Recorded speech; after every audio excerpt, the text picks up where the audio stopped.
Yo, Mozzarella. How you doing, bro?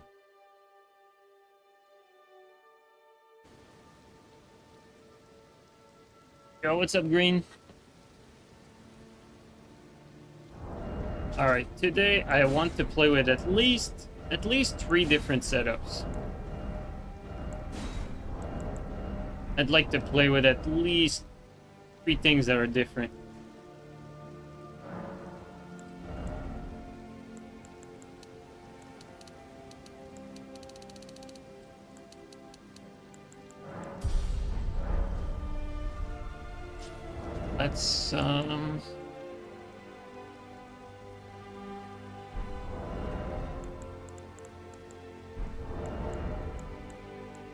Let's see.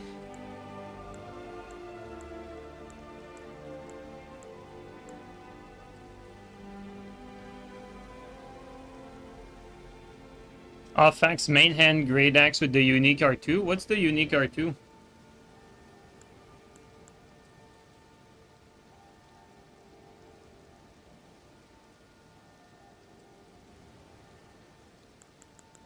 I think I want to try Blade Twin Blade or Poison.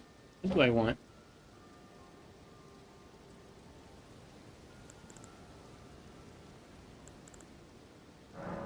Let's try no.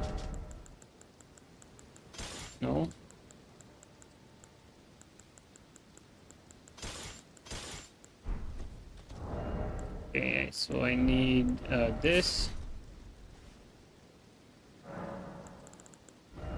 Ash of War, this, and then Blood, and then running attack tally.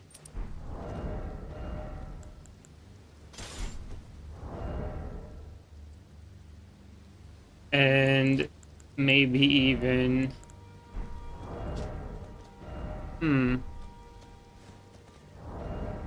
what's our AR?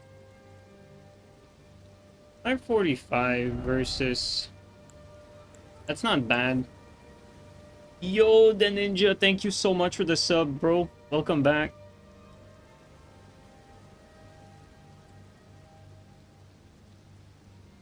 Okay, let's try it like that.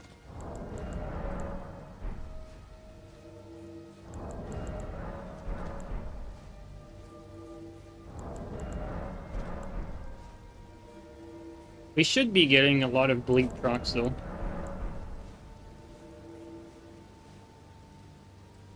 Gotta work, sadly. Yeah, well, do what you gotta do, man.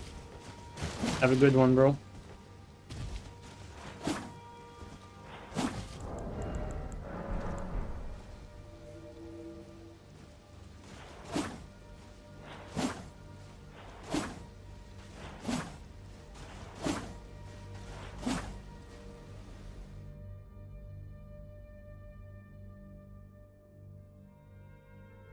What's up, everyone on YouTube, by the way?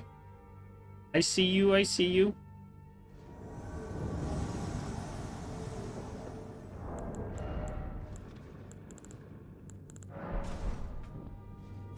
Alright.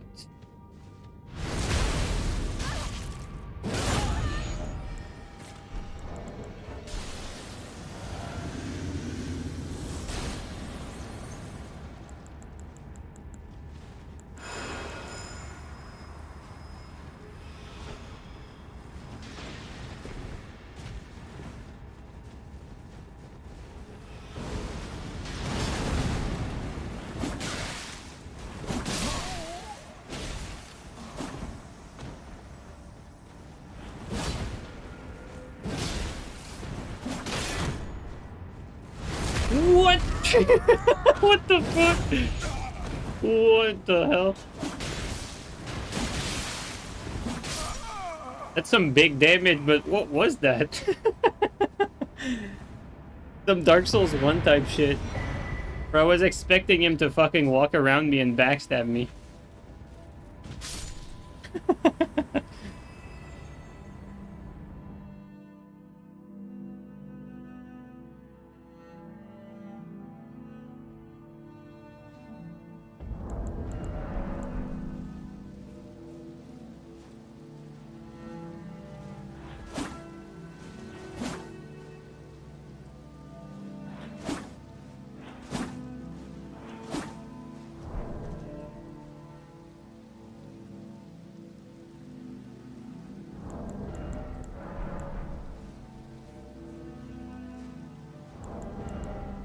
You see Chill and JeeNiNe in the same title? Well, you must have missed a year of streams, because that has been my title for like a year now.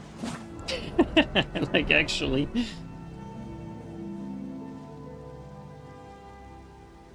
Yo, Ash, how you doing, man?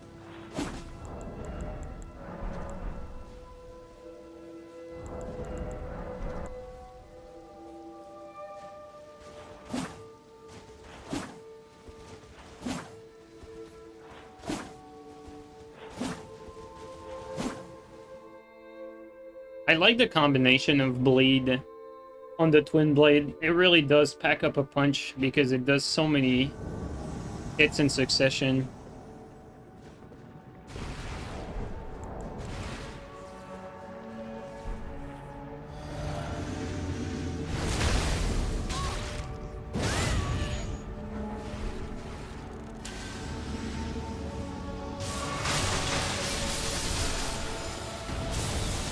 Oh, it's gonna be a lot of explosions.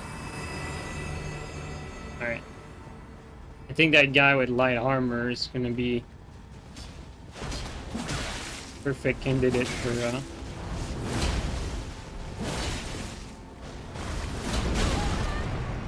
thought it was a different attack.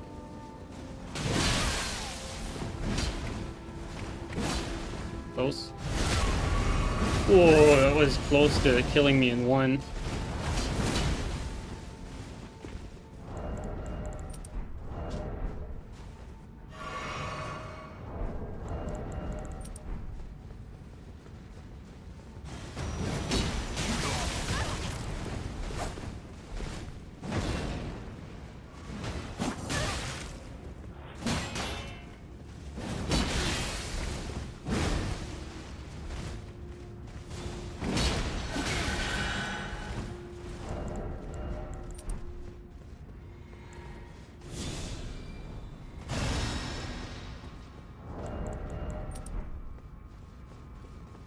Let's take cover like here. It's gonna be a difficult one, I think.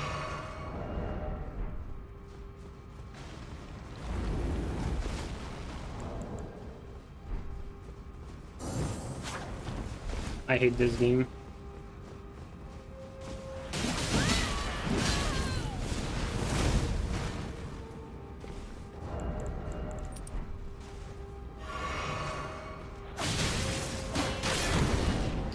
To dodge. Probably would have killed him if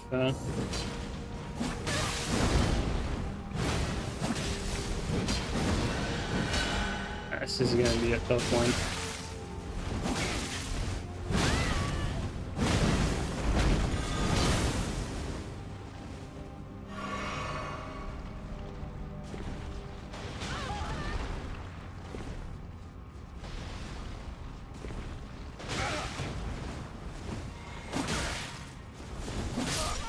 Nice! You can't save him if I kill him quicker.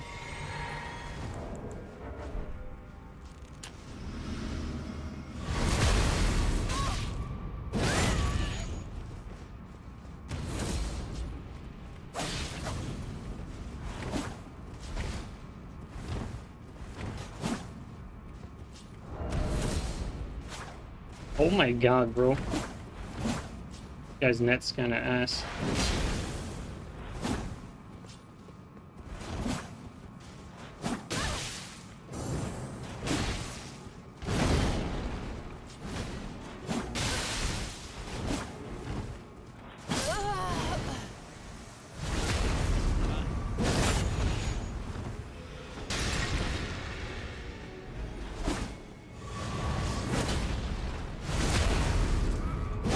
Let's go.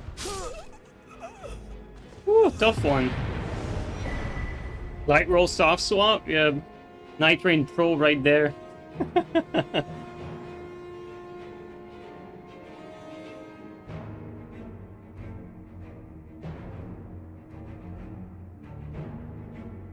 Yeah, light roll, soft swap, and highlight. The Nightreign special.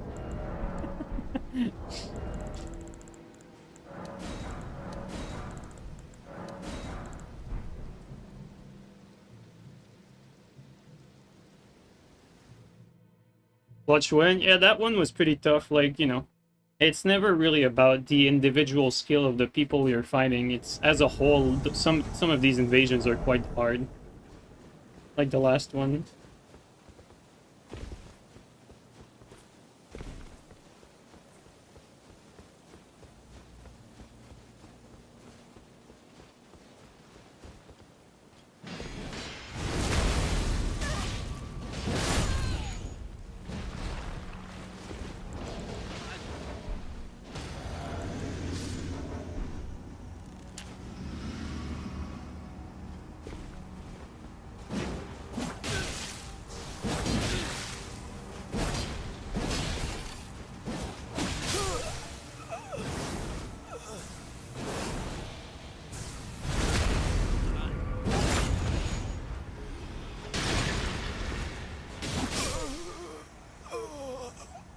Nice.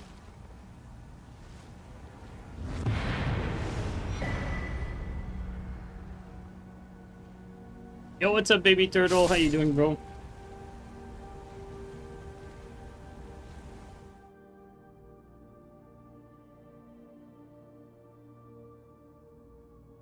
Been seeing some videos about that setup. Which setup?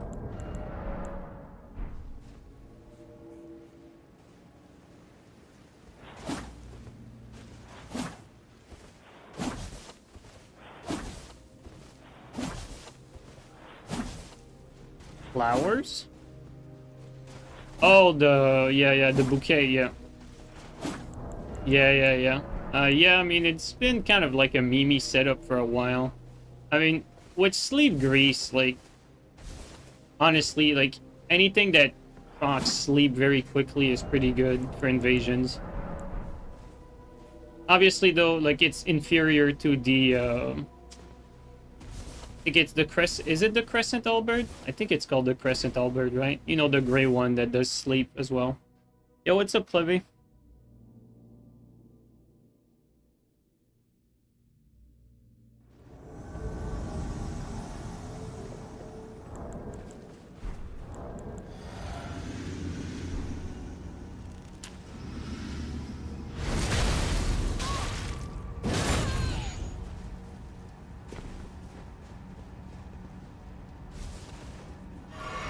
Love cheese, but 69.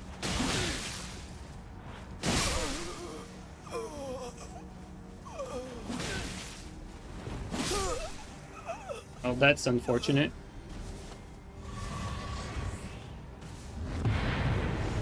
You don't play Dark Souls 3 anymore?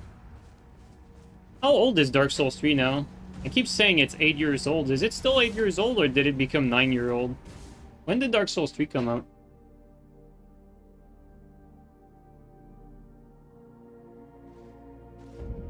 It's 9 years, dude. I always keep saying it's 8 years old, but it's actually 9 years old now. Coming up on 10. That's crazy. You're asking me if I don't play, like, how come I don't play Dark Souls 3 anymore, bro? 9 years old game. Crazy, dude. Man, time flies. Yeah, I played it for, you know, what is it, 6 years? I mean, you gotta move on, bro, at some point. Just like we're gonna move on from the next, from Elden Ring when the next PvP from software game comes along. We're gonna move on from Elden Ring and probably not gonna look back. Unless it's Duskblood that no one's gonna play.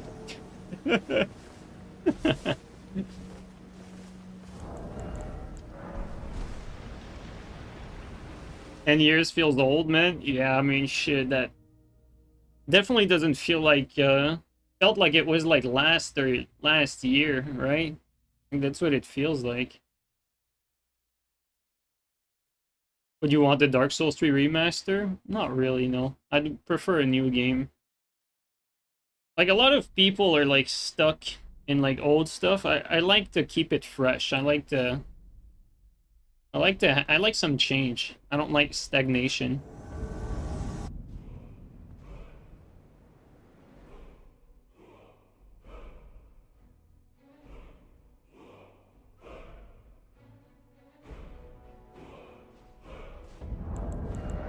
Also, like, realistically, like, Dark Souls 3, like, when you look at it, it looks very similar to Elden Ring. Like, aside from the scope, like, a lot of the visuals are fairly similar. And so are the performance, so I'm not really sure a remaster makes sense, even though it's still a 10-year-old game. Even though Dark Souls 1 got a remaster, I think that remaster deserves a fucking remake more than Dark Souls 3, because that Dark Souls 1 remaster was just so bad. But yeah. Yeah, guys, we had a lot of fun with Dark Souls 3, you know. But can't be stuck in the past. Also, I've done everything I wanted in that game, you know, like I beat every good player throughout like all the eras. Pretty much became the guy you have to beat. You know, after that, you know, it's fine and all being on like at the top, but there's no more things to do or mountains to climb. Like, I have to move on at some point as well.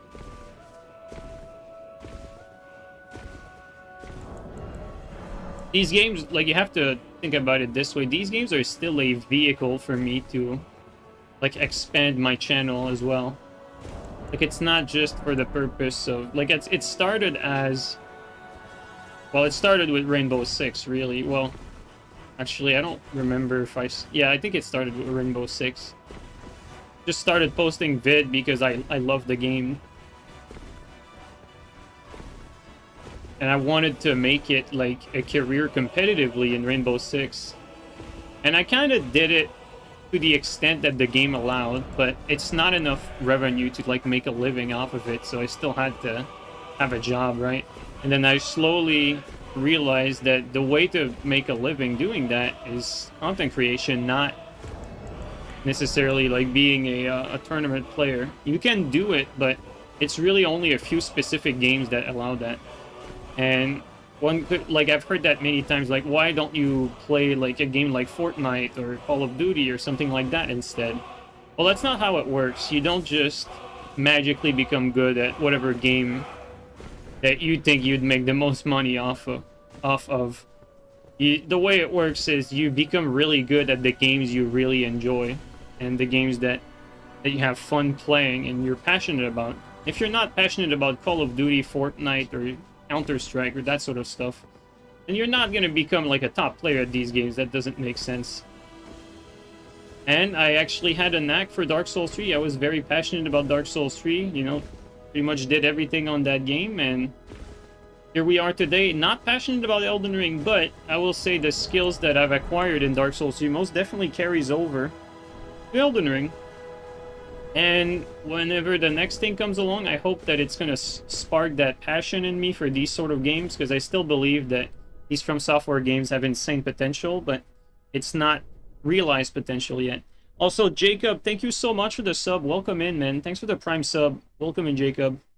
Really appreciate that. But yeah, that's my honest take on that question.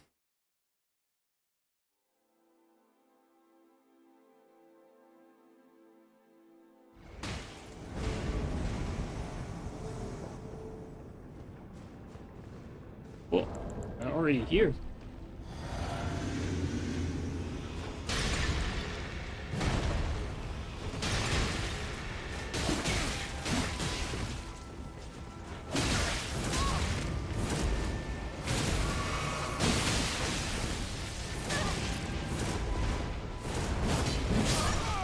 I think that's worth it.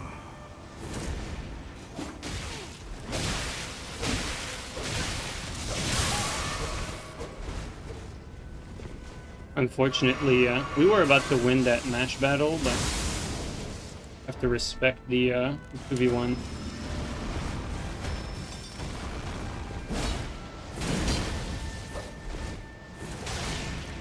I could outrun that.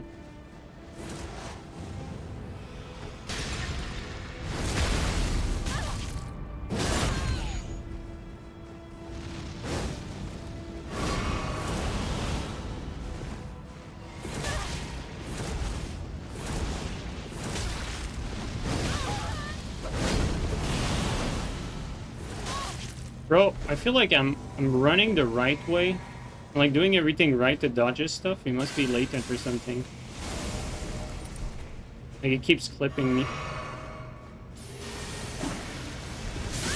Oh my god, I panic rolled that. Oof. These guys are putting a lot of pressure.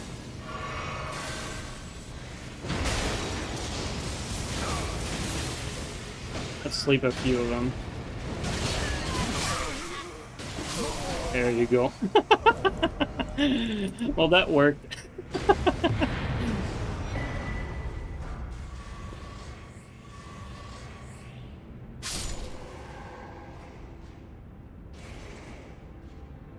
We just slept all of them.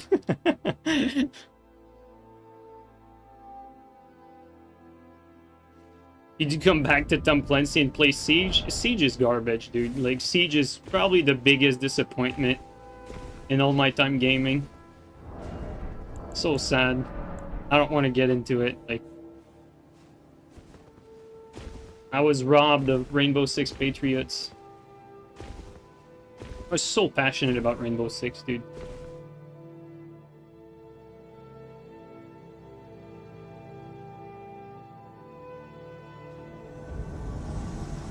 Ooh, where are we? Let's just get to a point where we can't just easily fall. Go.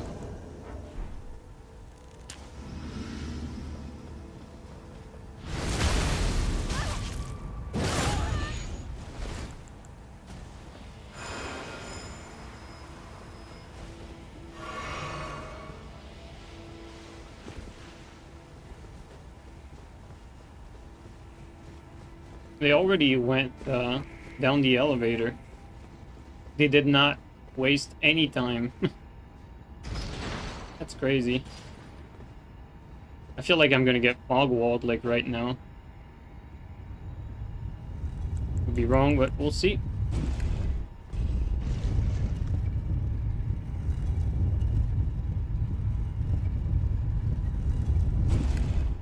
Yeah, they're already in front of the boss. Like, they're probably waiting for me to, like, show up. And then, like, fog wall right away.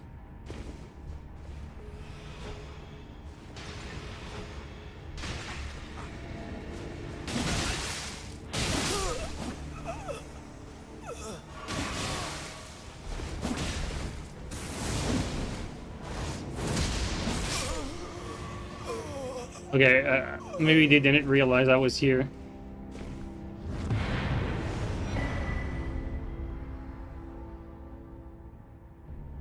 Why no invaders use Blue Dew Talisman and preferring to use Starlight Shards? Well, it's very simple.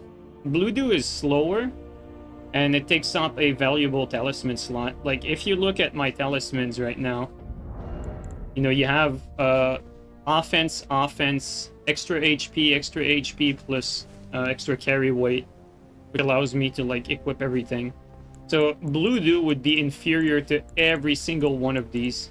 Whereas using a Starlight Shard has no downside. The only moment you want to use Blue Dew instead of a Starlight Shard is a drawn-out battle. If you're in a drawn-out battle, or you're getting chased down by like 3 people, you're out of FP, and you clearly do not have time to pop a Starlight Shard because you're getting heavily pressured, then Blue Dew can be like a good swap here. In order to be able to, like, BHS away and gain some more distance, like, Blue Dew can be a good option there. Like, very, like, difficult situation where you're completely on the defense side. You're on the ropes, basically. Does it work to spam Blue Dew? No, it doesn't. I remember I tried it. Yeah, Blue Dew is 1 FP every 2 seconds. It's like, I was under the impression that Blue Dew was the same as, you know, like the E-Link tally, but it's not. Like, it's much slower.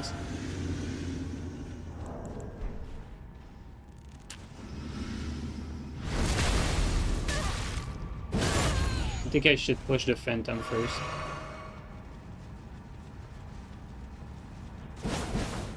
There you go, just to get that. Oh my god.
Whoa!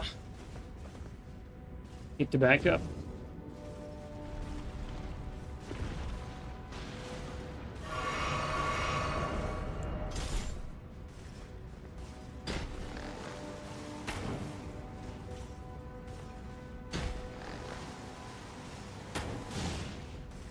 I hate that the hitbox are not precise for the environment.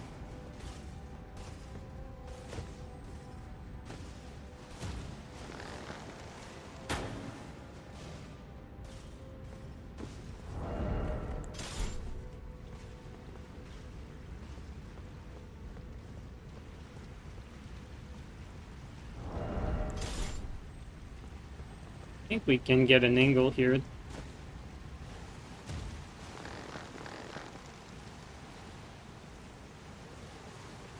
Probably need to lower my sensitivity.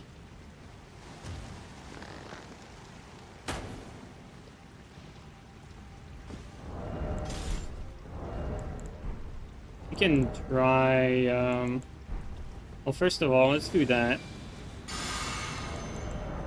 Do that.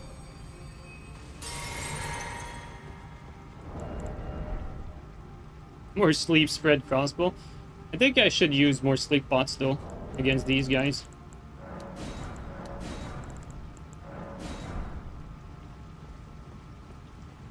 We're gonna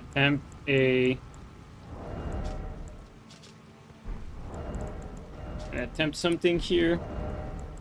Gotta prepare in advance a little bit.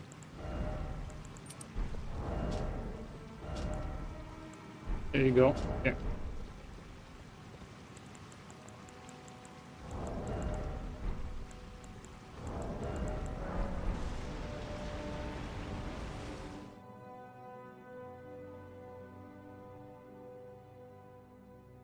We're probably gonna use Wave of Darkness.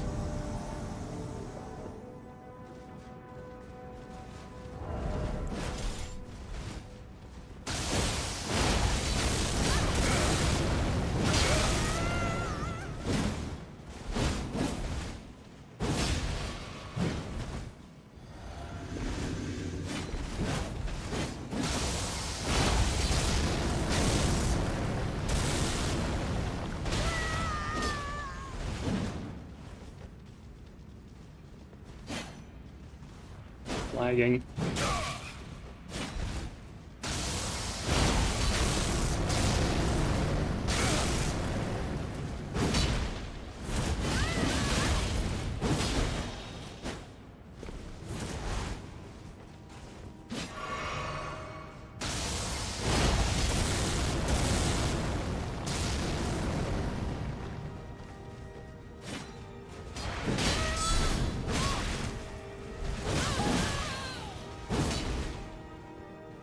That's unfortunate.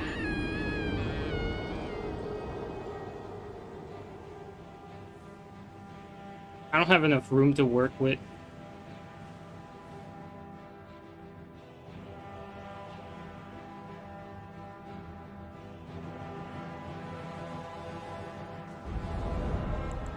I feel like I didn't play very well there.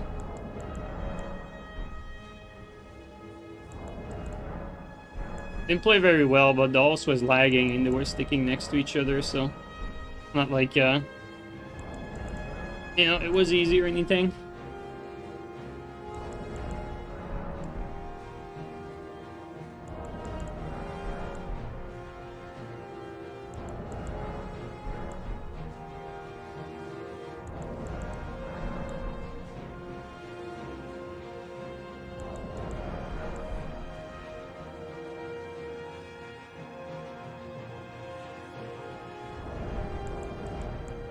What armor combination would I wear? I think armors are pretty ugly in general in this game. Like, fashion is pretty bad.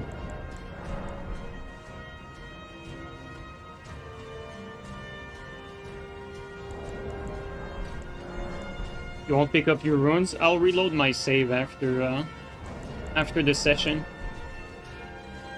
You know, just like speedrunners reload their save, like try out like a boss multiple times. Well, I pretty much do the same thing for my resources when I invade.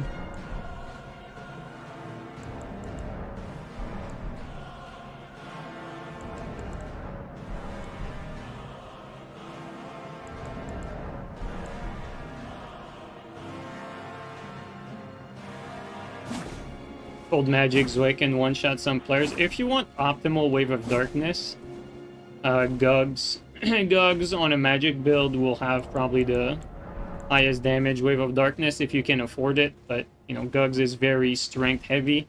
Even on a strength build, a Gugs would be better than a Zwei by a long shot. But it's heavier, it doesn't fit on my build, so for me it's Zwei. And the damage is actually very similar between Cold Infusion and Heavy Infusion if you count the hit of the weapon, because the weapon, when it lands during the Ash, whether it's the stomp on the floor or the slash that it does afterward, that's physical damage. So the wave is magic, and then the blade is physical. And so it's really a matter of preference. I used to have it cold, but I switched it to heavy because I felt like it was better to have it heavy to be able to use the weapon more effectively afterward. Because the thing is, like, a cold Zwei used as a Colossal, not as an Ash of War stick, does very low damage. Like, cold Zweihander is very bad. Unlike cold Gugs, which has really good scaling. So for the Zwei, I think you're better off keeping it heavy if you're on a strength build. If you're using a Gugs, then I think it starts to make more sense to have it cold infused. But I've tried both. I've played with cold Zwei for quite some time for that same purpose. And at the end of the day, I prefer it heavy.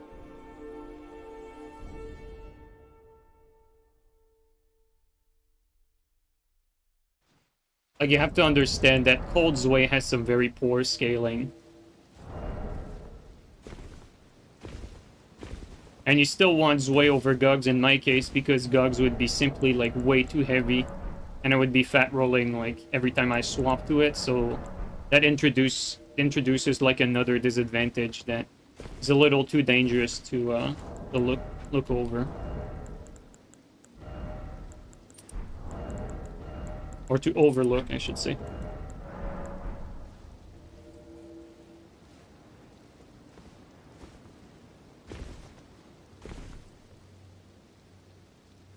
Castle. Like Castle, the story changes a little bit each time. Oh, man.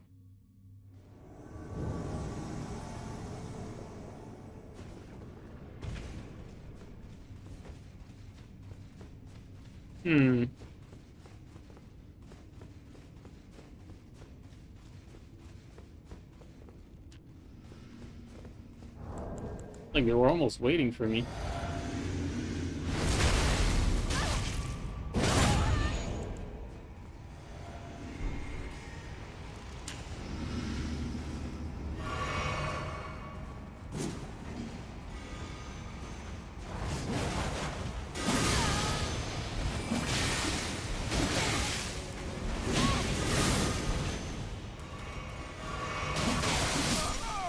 Thanks for the assist, guys.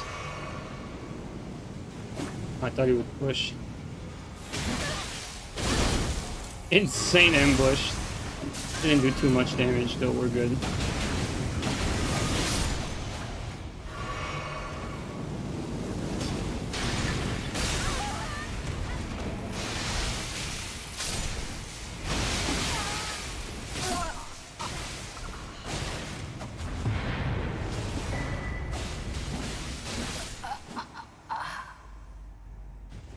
His ult vanished. He thought he had the edge with his double bleed daggers, but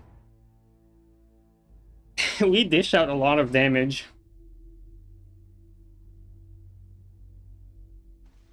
The one story that will never change is when you got a message from someone on Dark Souls 3 that you invaded and then asked you if I was that JeeNiNe mod. Ah, that's so funny. Yeah, I remember that. Yeah, I remember you told me that. God damn it. Have you tried Nightreign and what's your thought about it? I played Nightreign when it came out. I actually really enjoyed it, but there's just not enough content. I stopped playing Nightreign when they started, like, repeating the same Everdark bosses. It's like, we had played the Everdark bosses, they were, like, dropping a new one, like, every week or so. But then they started repeating them, and that's when I dropped the game, and I haven't touched it since. unfortunate. I feel like Nightreign was really good concept. Again, in typical From Software fashion, not very well executed. But I think overall it's a fun game. I understand why people still play it. There's not much that's like it. But yeah, for me, the story of Nightreign is basically too little, too late. Just not enough content for the game, which is a good thing, you know? Like, when the game doesn't have enough content, that probably means that you would like to play it more, but that it has some good things going for it, right? That's how I feel about Nightreign.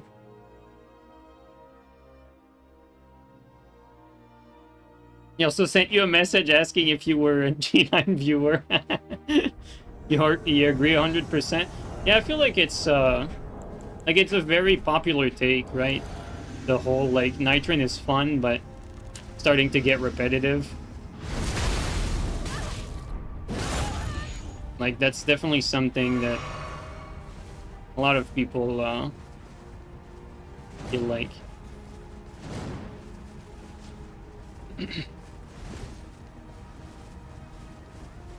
Alright, drink your physic, buddy.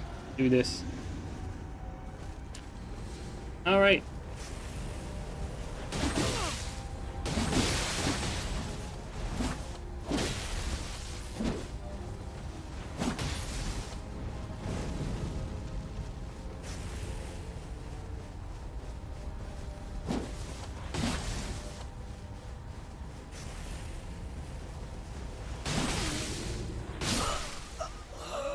Oh, let's fight.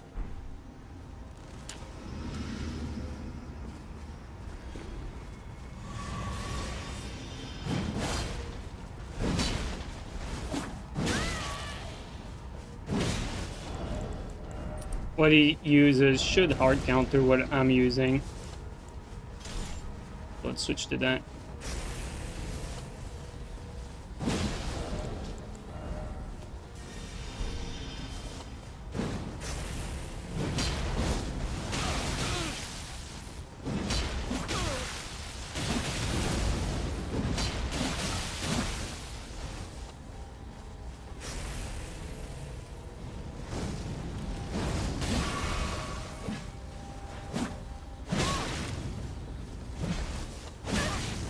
The elevation here really played in his favor because I was out of that. Again, like, elevation doing its thing. Again, elevation throwing off the range, like...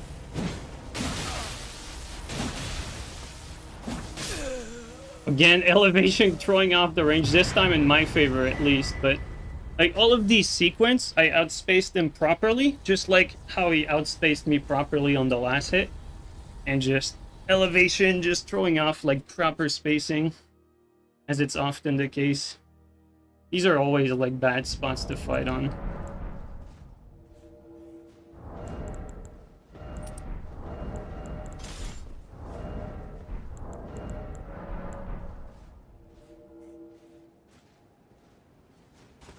What's the difference between Royal Magic Grease and Lightning Grease? Honestly, well, you know, on paper there's no difference. They're both like 135 bundle damage with their respective attack power type. It's just that lightning element is better in every way than all the other elements. For one simple reason, you have no scaling or no stats that scales with lightning defense. So, like, if you reach max level in this game, like, you're gonna max out, like, all your defense, except lightning.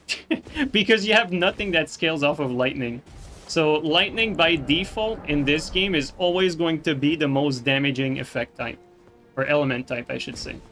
So, it's always better to use lightning grease. And not to mention, you benefit from rain and water puddles and, you know, water in general. So, all in all, lightning is the superior element. And that's also without mentioning that most armors in this game have lower lightning resistance on top of all these other things we just mentioned. But the difference is negligible unless it's raining or, you know, unless there's water involved. Like, the difference for a bundle is pretty negligible. So if you want to use, like, magic bundle because you think it looks cooler, I think the psychological I look cool is probably going to give you more of an advantage than like the 5 damage that the lightning would give you. You know what I mean? Like the confidence of like you thinking that you're cool with your blue thing, like maybe it's going to be more worth it than 5 damage extra. If that matters to you.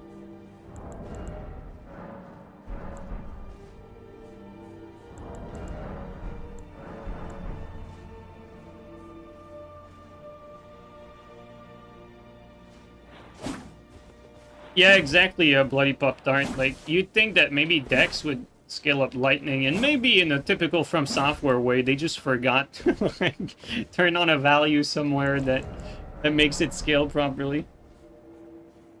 Only bad thing about Secluded Cell spot is the water. Yeah, water... I like the idea, like, PvE-wise, it's nice to have, like, a little RNG where, like, Lightning does more in water. Like, from a PvE perspective, I don't hate it. But from a PvP perspective, if you're trying to have, like, a fair duel, like, water is basically, like, a mechanic in the game that gets in the way of you, like, having a fair fight. Because it gives an advantage to whoever has lightning damage, or if it's puddles on an arena, like, you can have, like, 2 people, like, attack each other each time. One of the hit happens while you guys were, like, in water, and the other hit wasn't. So, like, technically you guys both won a neutral exchange each, you know, health should be even, but it's not because one guy benefited from, like, lightning increased damage, for instance. That can be, like, one of those, like, other RNG little RNG, like, element that throws off the what would be like a different outcome in a fight. There's a lot of things that participate to that. Like the physic mechanic is another one of these, probably the biggest offender. Yeah, and the nerf to fire damage. Yeah, it goes both ways, and it also nerfs fire damage. So if you have, like, let's say a dex build versus a strength build utilizes flame strike, and then the dex build utilizes lightning, then the difference in the outcome of the fight is going to be very significant, given that the dex guy takes less damage and the strength guy takes more damage. So you have, like, double the effect of the environment, basically. So not something that you want if you're trying to have a fair fight. But when you're invading, you know, it matters less, because when you're invading, it's always about, like, adapting to each situation in the best of your ability. So for invasions, it doesn't really bother me. Like, it is what it is. Gimmick stages are the first one to be banned in fighting games tournament for a reason. I mean, that makes perfect sense. Don't forget, strength takes less physical damage. Yeah, but that's, like, that has nothing to do with it. Strength taking less physical is just a product of just putting points in the stat. It has nothing to do with anything RNG. Fair fight are for pussies that cannot handle the most skillful gank squads on the platform. You see, Steel knows what's up. He just understands the game.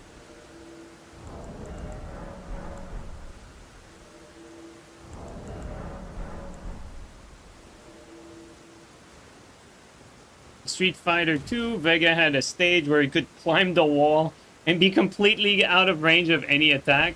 Yeah, that's definitely, like... I feel like that's such a fail for a fighting game, though. It's very weird that you say that. Like, unless it was a glitch that eventually got patched, I feel like that's a very strange decision to have that. Yo, what's up, Canuck? How you doing, man?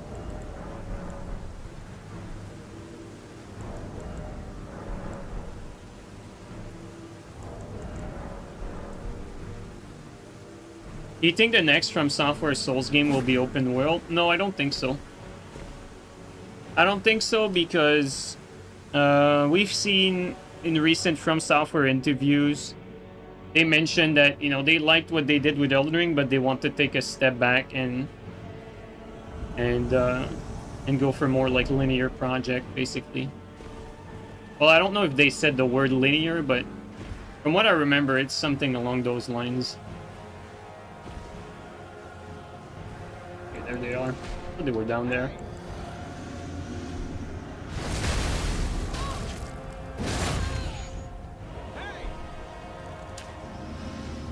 Don't get me wrong, I love open world games. But I think I prefer the next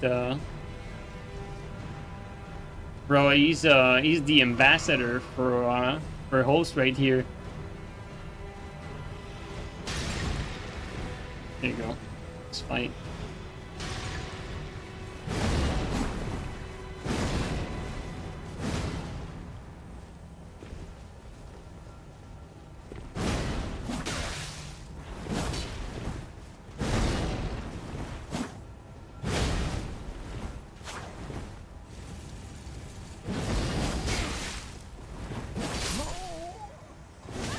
Oh, I was about to bow to him.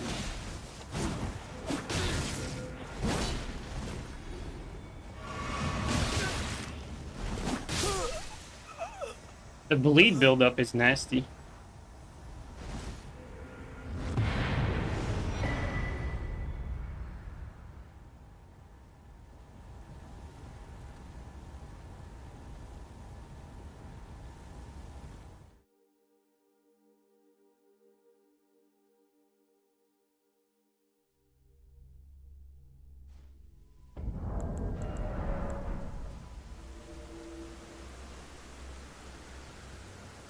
You don't like open world over classical Souls maps? Too much wasted space, too much same enemy bloat. To be fair, well, I guess that makes sense. Like, if I could, like, add to what you said, I think, generally speaking, you know, if I was to ask chat, or even ask Reddit, for that matter, like, what are your favorite areas in Elden Ring? I mean, not everyone's gonna say the same thing, like, everyone has their preference, but I feel like a lot of time people would probably gravitate towards some of the legacy dungeons as some of the best maps, right? And the legacy dungeons are basically handcrafted worlds with very little procedural generation, unlike an open world. So you basically had a designer, a level designer, like, go in there, basically craft the map by hand, and what came out of it is basically whatever area you get before bosses. And so, for the most part, I think these are the areas people enjoy the most in Elden Ring. And this is what FromSoft is good at. Handcrafted world like that, intricate maps, where it's not that linear, because it always has this sort of labyrinth feel, especially when you play them for the first time. But I think that's what FromSoft is good at, and I would like them to gravitate more toward that in their next game. And I believe that FromSoft is even aware of that, because, like we just mentioned earlier, they seem to indicate that in their recent interviews. I forgot which one that was, but I remember clearly, like, that they said they were like, taking a step back from open world for their next projects.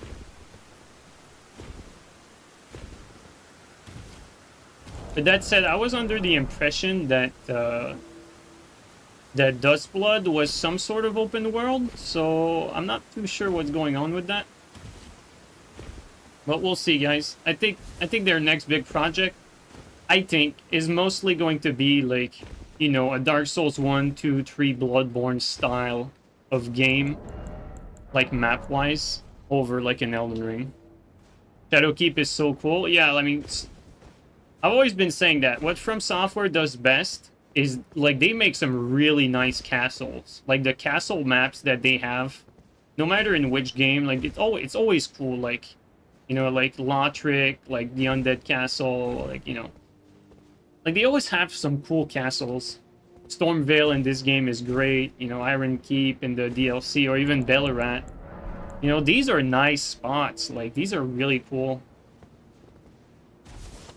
Octave, you know, FromSoft always has these nice castles.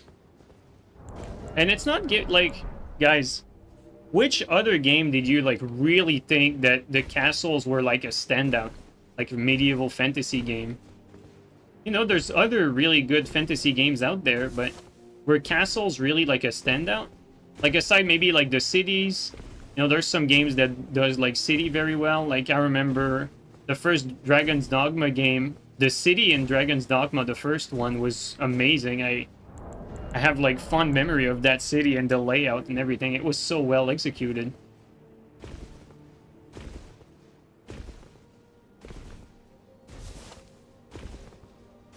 Anvil Castle from Oblivion. Oblivion has some really nice layouts.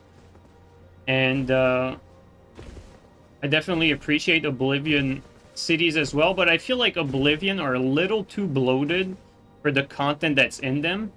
And, you know, maybe I'm speaking out of turn saying that, but I feel like that's probably what they attempted to fix when they made Skyrim, because they made Skyrim, like, let's say, overly small compared to Oblivion cities. But they probably attempted to make it, like, less bloated, basically. That's just, you know, a supposition. Like, I don't actually know, but I feel like that would make sense.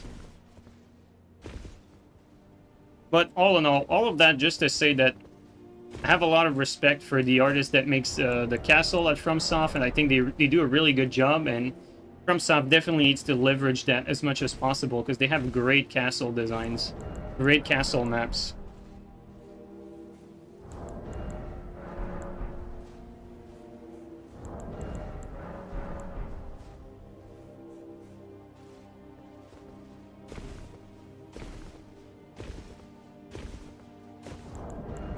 Need to bring Sense Fortress back?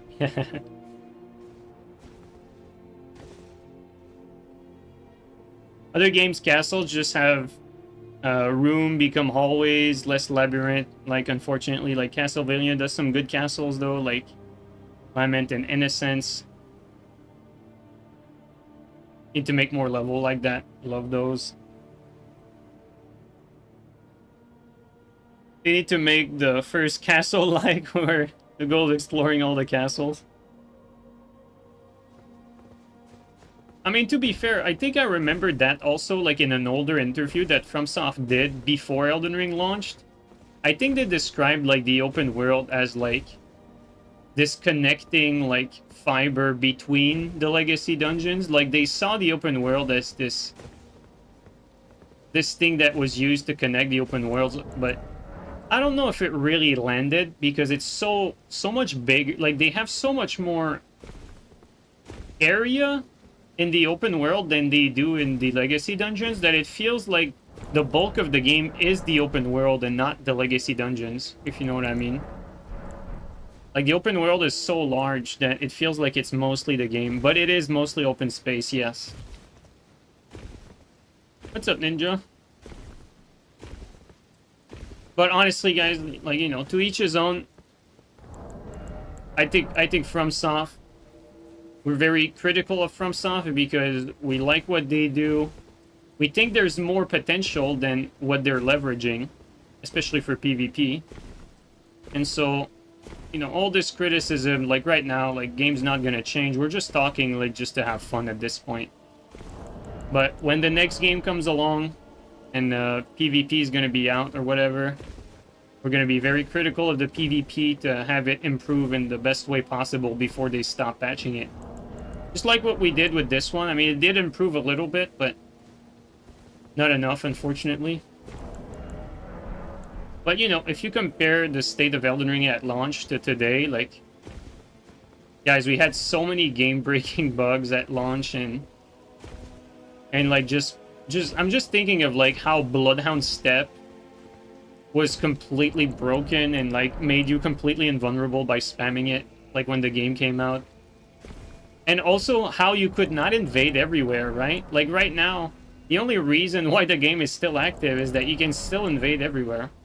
Although, with that being said, that also killed the concept of hotspots, like PvP hotspots, because maybe today, if there was no, like, invade everywhere thing, maybe we would all be getting constant invasion at first step and, like, in Lernia, and we would be playing those spots, like, forever until Elden Ring dies.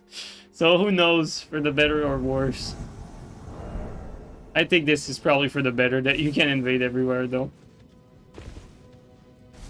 But having a PvP hotspot, I think, is a positive. It's just that I don't think Elden Ring has, like, spots that that really would leverage that just simply because of the player limit. Like, the player limit is just simply not enough, so...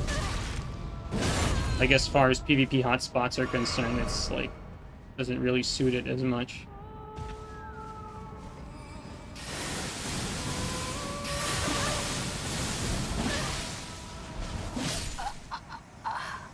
I thought the host would attack me. A beeline to run off the cliff, dude. What the hell is going on? That is incredible. Bro had a chance to, like, hit me in the back, like, backstab me. Nope, just beeline to jump off the cliff, dude. Fuck his friend. That was never his friend. Oh, man.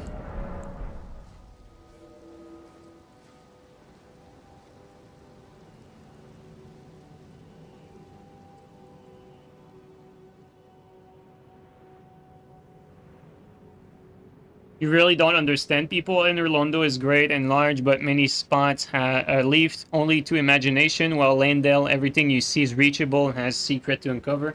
I agree with you. I think Landale is a better map than Enerlondo. I think it's just nostalgia speaking. And also, the thing with Enerlondo, like, you have to understand that you guys are watching me for the PvP. And PvP-wise, Enerlondo gave way better and more fun fights than whatever Landale ever gave you, simply because of the player limit. That has nothing to do with the map, but, you know, the memories of, like, playing in Enerlondo, like, you have, like, more fun memories of it, because you had, like, better invasions, better time there. When it comes to Pontiff, like, you had fight clubs there, invasion, gang spank, all that stuff. More fun, better memories. But yeah, as a pure map, like, of course, Landale is a way better design than Enerlondo. I'm gonna be honest, it's not really close either. It's not really close. Way more intricate, way more interesting to, like, walk around Landale, like you said. I mean, you have to give credit where credit is due. Like, that definitely has improved over time. Held back by different things, but the map itself definitely has improved. Like, this game has some insanely good legacy dungeons, guys. Like the legacy dungeons, like, whether it's the dragon area, whether it's like the Landale City, Stormvale. You can think of, like, if we pull up the map, like, let's look at every single, like, legacy dungeon. I don't really think there's, like, any legacy dungeon. I think Redmane is, like, too small to be considered legacy dungeon. So actually, I feel like Caelid doesn't really have much of that. Like, same thing with, like, Castle Morn. I don't really see that as legacy. Like, Stormvale, amazing legacy dungeon. Dude, Lernia, like, the Academy, fucking great. Absolutely great legacy dungeon there, for sure. Same thing with Volcano Manor. Great spot, dude. Like, that's really nice. This isn't that much of a legacy, but I really like the concept of Shaded Castle. Really nice spot. Landale, amazing. Snow Area, does it have a legacy dungeon? I don't really consider, like, Castle Soul's too small. Snow Area is kind of a miss, honestly. Then you have Alec Tree, great legacy dungeon, Alec Tree, and then the Floating Dragon Temple, amazing spot too. There you go. What else? Lake of Rot, kind of garbage. Nostella, interesting spot. Like, the visuals are nice. As far as map design is concerned, not that great. Same thing here. Like, Deeproot, the map design is amazing, but it's so empty that it's like a wasted opportunity. But the map layout for this is really good. Then, what else you got? Mogwin Dynasty, I really like the spot for different reasons, but the layout itself is not a standout. Same thing with this. This is very, like, spectacle light, but as far as the layout is concerned, it's not that great. But it's still some nice spots. Like, you know, the bar is high, basically. And then the DLC stuff. Oh, yeah, for the DLC stuff, you have Ballarat, which is absolutely amazing. Like, late game and early game. Great spot. Shadowkeep. Insane map, really nice. Castellensis, I think it's alright. Not the best spot, most interesting one, but it's still good. I think that's probably it, right? I don't think the other spots are like stand out or anything. But yeah, like all the castles, man, all great spots. The Black Keep looks sick as hell. Oh yeah, dude. Shadow Keep is like, as far as gameplay, like it's so much fun to play in Shadow Keep. Like from the museum to the part before the museum. It's just a nice, interesting map. It's a fun map.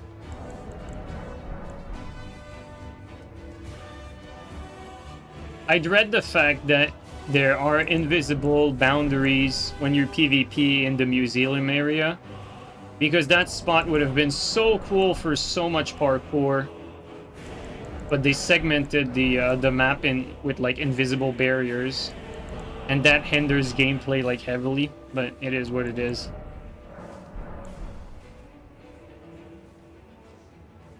I feel like the game's open area fade toward the end. Yeah, the quality of the open world like goes downhill. Like if we look at it, like I think Limgrave is the best open area in the entire game, and you know it's the first area. Honestly, Caelid, I don't particularly like it, but I feel like that's personal preference. Same thing with Lernia. Like I actually don't mind Lernia as much, and people don't like it. You know, when you get to like these spots here, that's pretty decent. This here, that's an interesting concept, Gilmir, but I'm not a big fan of it. Same thing with this area here. Like all of these, like they feel empty. And then same thing if you look at like Lake Rot, perfect example of like complete empty space that's like super boring. And then, you know, if you're like me and you did the mistake of exploring this whole thing, like just to make sure there wasn't like any item when the DLC dropped, you probably wasted 30 to 40 minutes just looking around this whole fucking empty area, just like I did. Another empty area, like empty, like all of that is empty. Like there's like 3 items that are relevant in this whole spot, you know? Same thing like here, like this area here is like such a bore. Like, the empty areas for the DLC are, like, genuinely ass. I don't know about you guys, but I didn't particularly like the empty areas in the DLC as much as I really enjoyed the castles that the DLC brought. For me, the castles made it up. Like, made up for the bad open world. Dude, the game is so dead, though.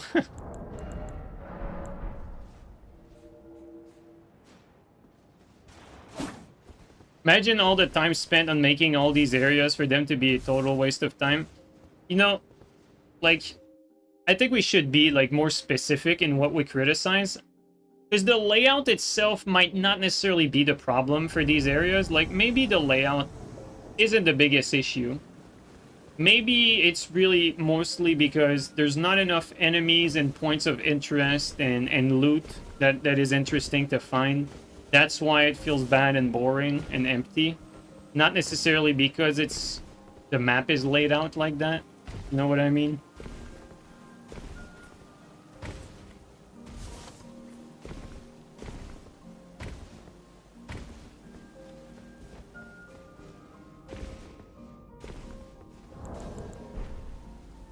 Bro, he buffed him.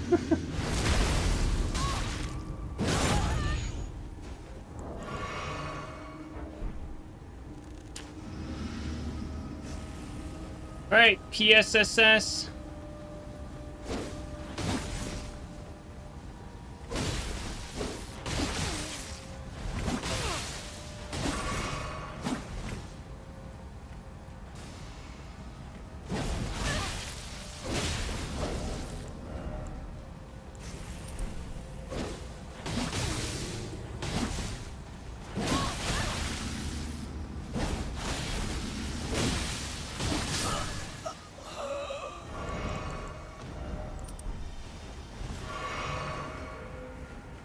Let's get onto it. That my physic doesn't wear off.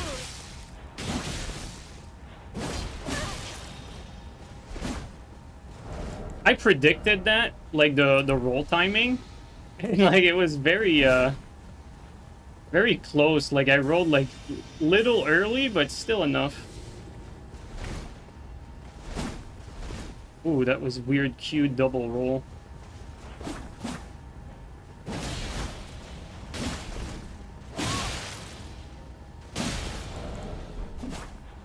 That's supposed to be a running heavy there.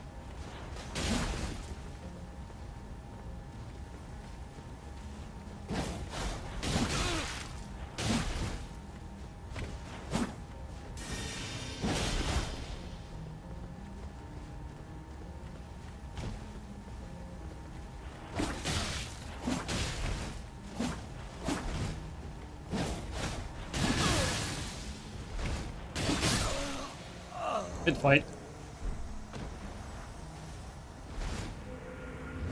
Jedi versus Sith vibe? That's so true, actually. You got the two blue lightsabers versus the the Darth Maul one. But even the spikes, right? Like the chicken head, like actually has like Darth Maul like fucking hair ring. I never thought about that, but that's actually so funny, bro. Like. We need to do it side by side, like Darth Maul and fucking chicken helmet. Like top of the head comparison. Alright guys, give me 1 sec, I'll be right back.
Alright, I'm back. Okay.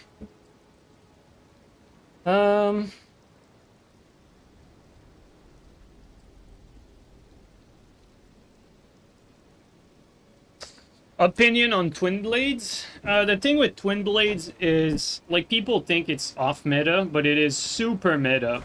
Like, Twin Blades are incredibly powerful. It's just that people write them off because, you know, it looks goofy and everything, but Twin Blades has won a lot of tournaments decisively, and it is absolutely like a top weapon class. Very dangerous weapon to play against, because it has, like, very unreactable attacks, because, like, it can chip you on the startup. Even if it doesn't stun on the next one, it might stun you. It's very annoying to play against. Okay, I wanted to try something, though. I want to try... Oops, not this. have to try that, and I'm gonna try something strange here. And the damage is crazy. Yeah, and the damage is also crazy. That's true. Guys, we're gonna try Chilling Mist, and I'm gonna try to see if we can mix up with that. I have not seen anyone do it, although I'm sure a lot of people have tried it before, but I want to see for myself. I haven't seen like anyone try that, if it's a mix-up or anything.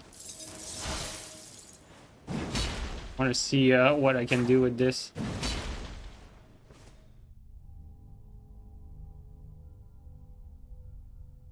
What is this setup? I just made that up on the fly, man.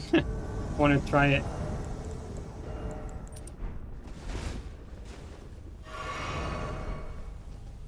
Also, we don't need that. Should we use? Guys, I'm not really sure what we should be using.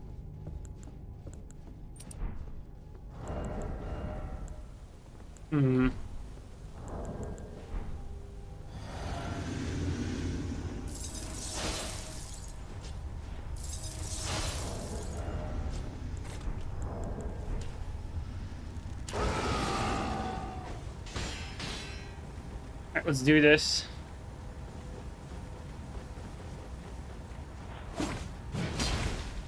Should have punished with the dagger. I might play sloppy because this is my first time with this.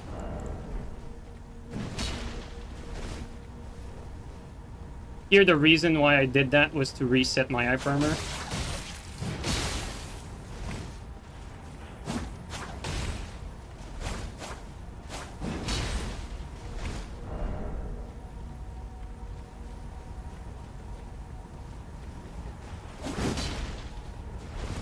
Aw.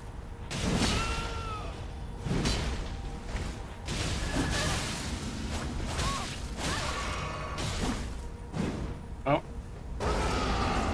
I got even all of a sudden.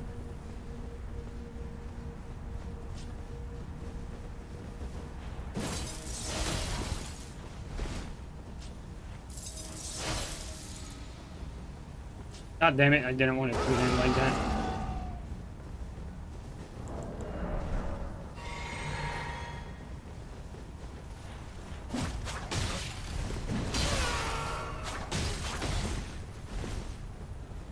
Interesting sequence.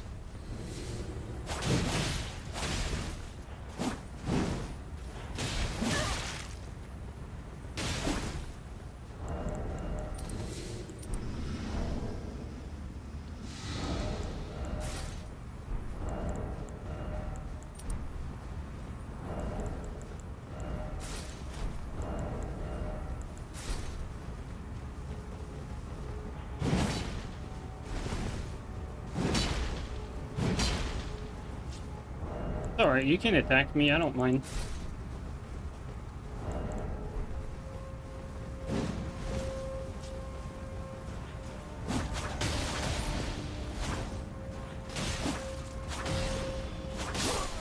Good fight. That was very good fight, actually. Very close. I feel like this, the fact that he had, what's it called? Bragger, like, made it kind of difficult for me to approach him.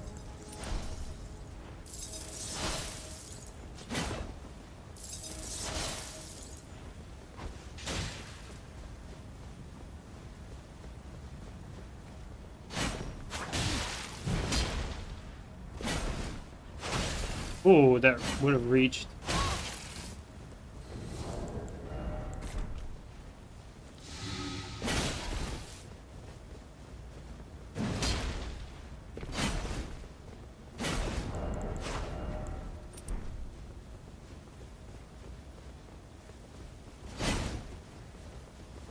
It'd be hard to punish him.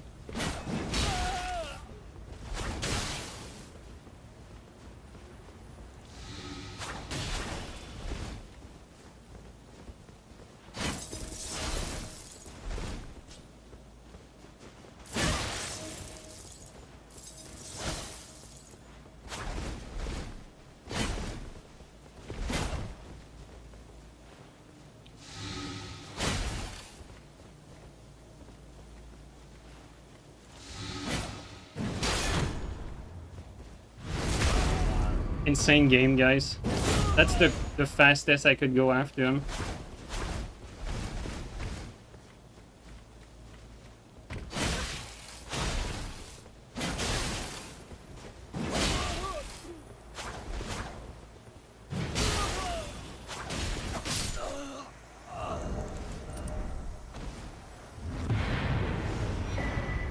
Why does that even happen? It's a bug, dude. There's no reason why this should happen. Just FromSoft, like, not fixing that problem since launch.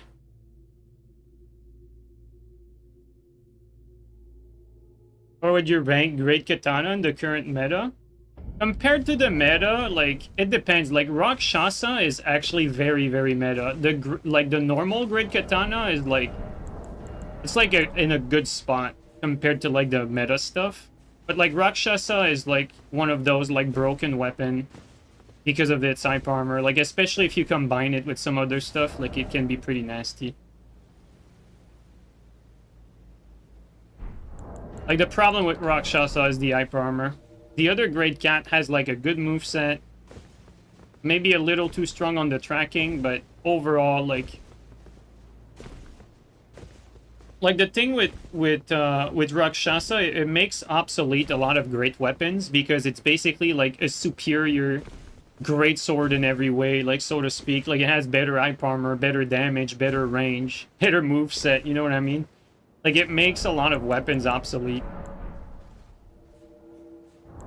Whereas the normal Great Cat doesn't have that hype armor. But it still has, like, pretty strong damage.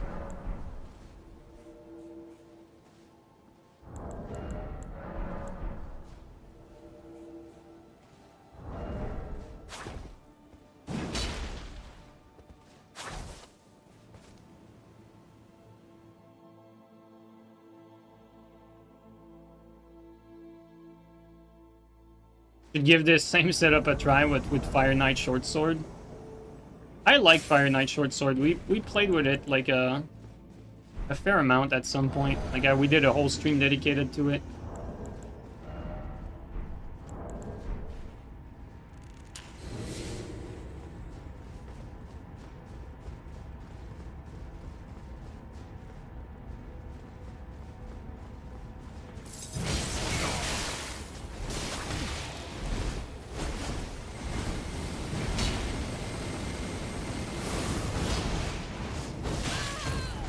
I misspaced that.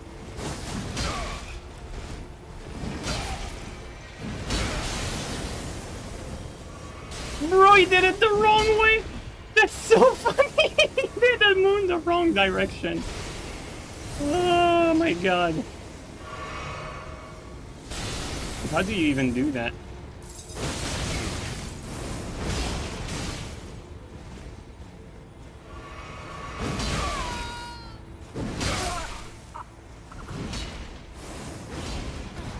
Yeah, I was definitely gonna get hit by that. That was out of stamina.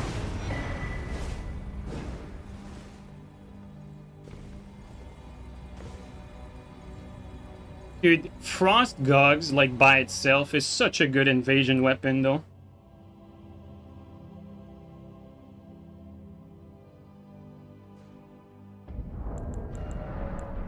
Like, Frost Gogs is what you want for invasion. Like, keep priority, big damage, burst damage.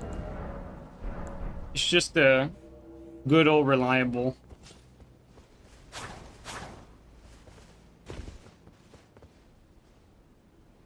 The host is the only one dead. I did not even realize I killed the host too. Souls UTD, thanks for the Prime resub, man. You love the Skyrim music? Yeah, me too, dude. Skyrim is good vibes. Like, Skyrim has like one of those soundtracks that just never ages. Just always feels good. And I've listened to it so many times and yet still don't get tired of it.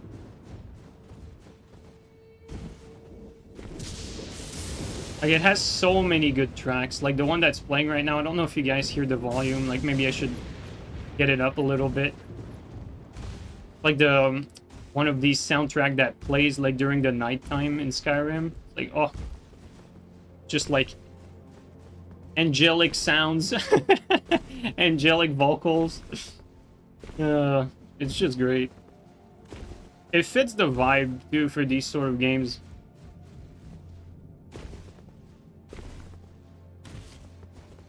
That's great, Castle.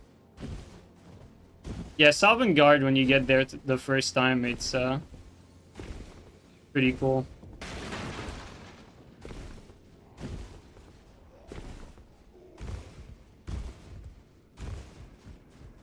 Well, now I'm confused. Guys, they're not even in the castle. Let's respawn. Maybe they're behind the castle, actually. Either behind or up.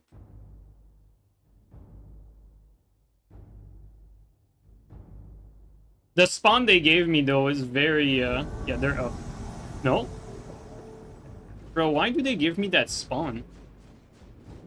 The fuck?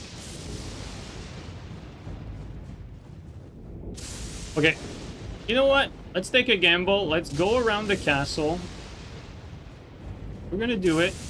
Go around the castle, and then if they're not there, we're gonna go up. Wait, can we even go there?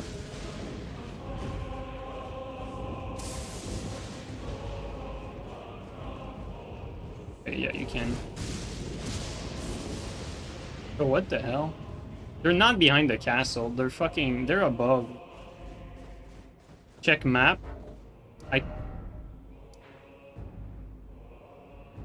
Yeah, I mean, they're probably, like, right there.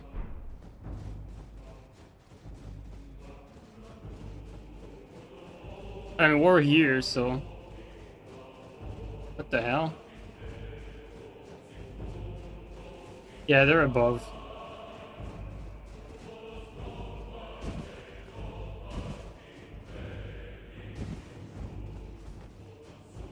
Yeah, I think you guys saw him, right? I saw him up top. Great game.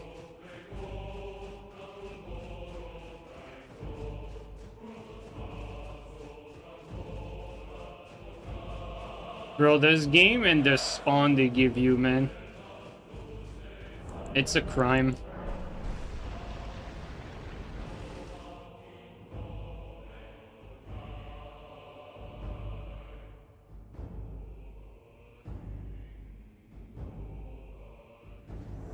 Oh, now they gave us the good spawn. Dude, why did they spawn me down there? Like, that makes no sense. First time around. I think he's a mage.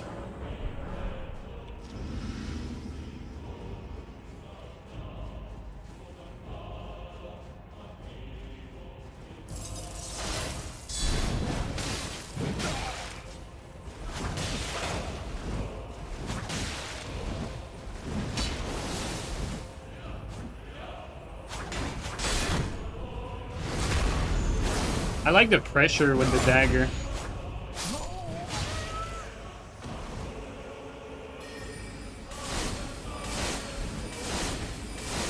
I'm like one of these cowboy that has to dance. I feel like that there's some potential there.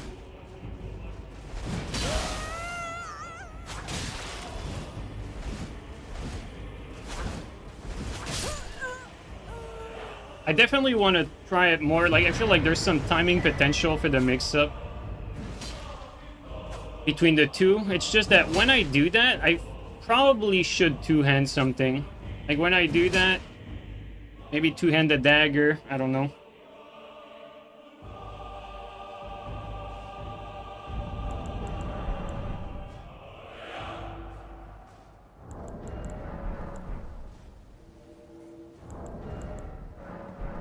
Like, normally you'd have, like, the dagger in the offhand, but this attack is just so good that might as well have it in the main hand. Still keep the hyper armor on the offhand, just the attack is not as good. Main hand hacks? No, dude, this is better than the axe for the main hand, because you keep priority for the follow-up.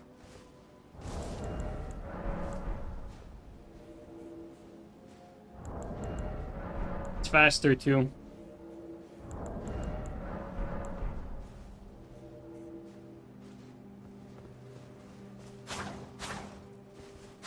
Like, if you were to use the axe, then you'd be using the usual setup. Main hand colossal, and then offhand hand axe. But with this dagger, I wanted to try main hand for the dagger because it has that nice R2. The idea was like to mix up the dagger R2 and then the offhand colossal attack, like timing wise, to like roll catch, but not really sure that works. I haven't really gotten the chance to try it. Like the proper timing, I mean.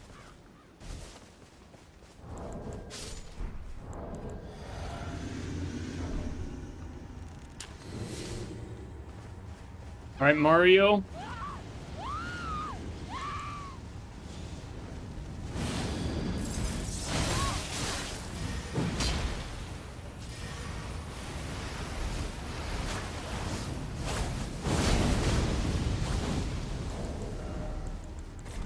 Like I'm gonna need that.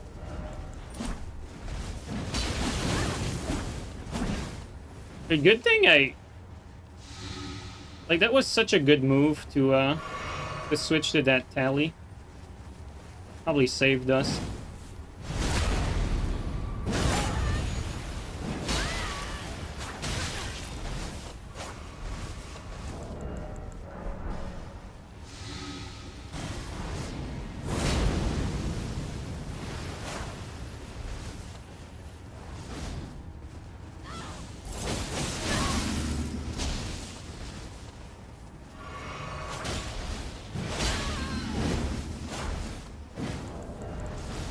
You know what? Let's do this one.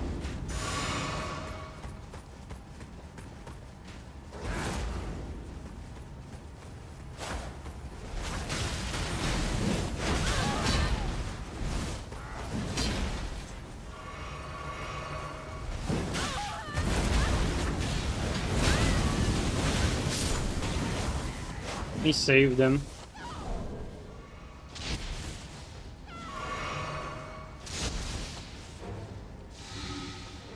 Probably best to double eel.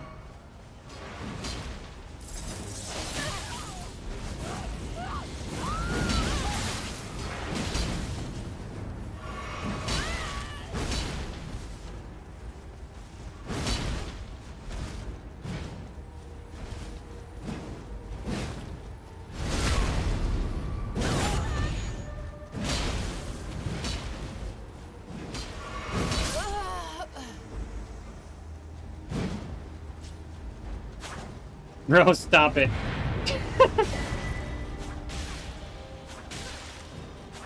Mario, stop it.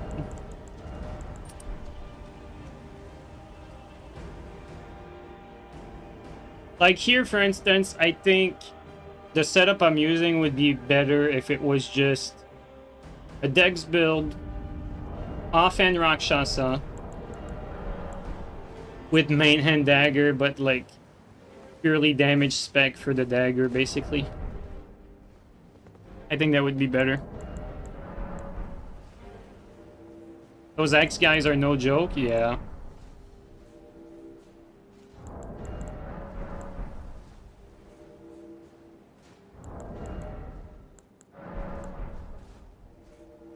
You just have slightly worse warp attacks, yeah.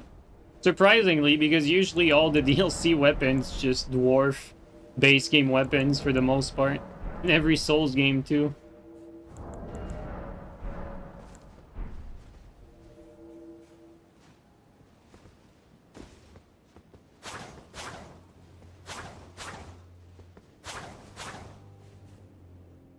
Like Pada? Yeah, like Pada. Pada's a good example.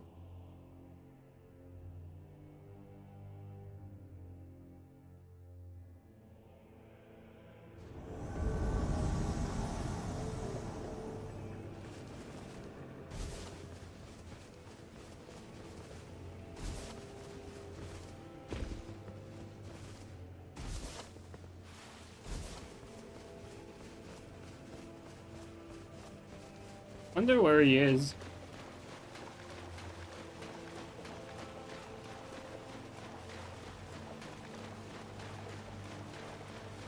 The spawn seems pretty far. So weird that they spawn you like far like that. There's like nothing. They could have spawned me anywhere. That is very weird.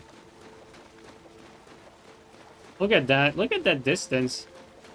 That's crazy.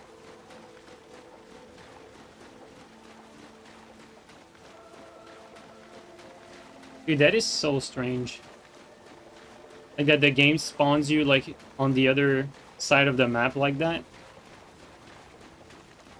And at this point, I assume the host is... No, he's not even running the other way. He's fighting something. That's crazy. How the hell does that happen? What the hell? Yo, they were both fighting something.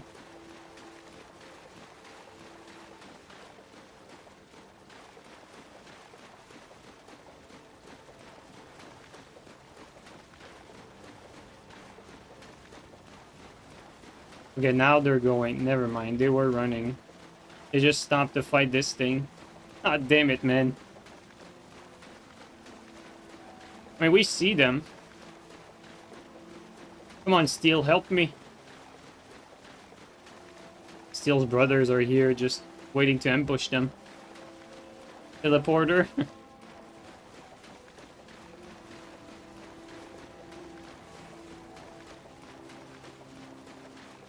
Oh, they both have Moog Spear. Must be Nightreign players. And they really are. They really are making me work for my kill.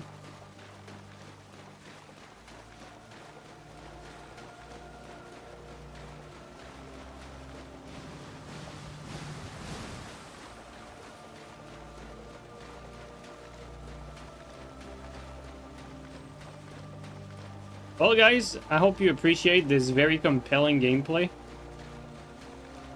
You really like the music right now? There you go. It's the way to see the positive.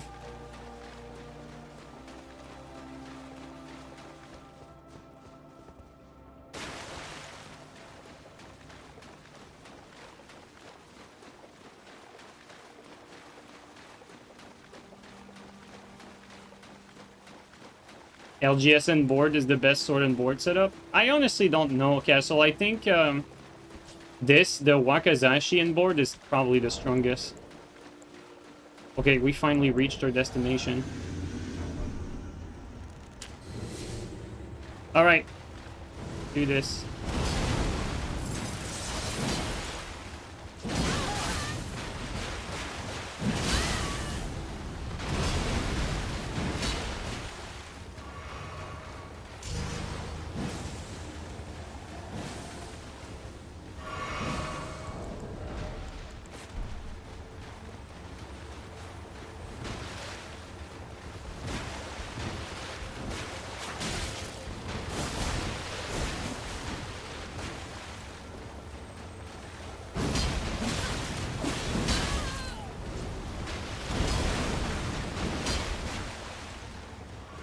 Gonna be tough to catch them light rolls. Probably should have punished that.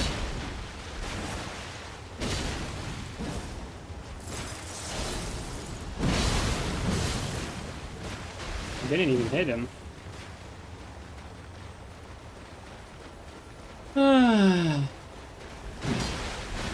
Scary.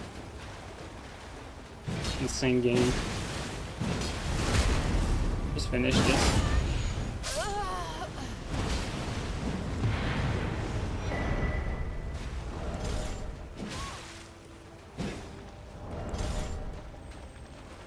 Well, I just realized I can't do anything against light roll with this. They can just keep on running and light rolling forever. And I can't aggress them.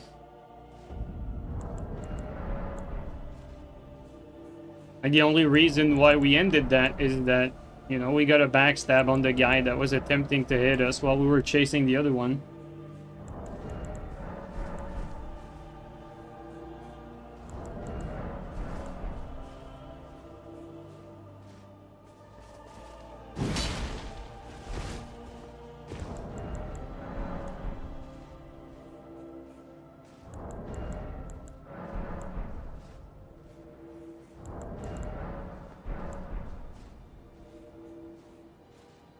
Light roll counters Radon saw, by the way. Light roll counters a lot of things. Oh, also, Cause, thanks for the resub for 19 months, bro. Welcome back. Thank you so much, man. Guys, I know the day, like the invasion day, is fairly slow, but I hope you're enjoying it. I'm having a good time, you know, this, even though the activity is not like amazing, it's pretty chill, pretty relaxed.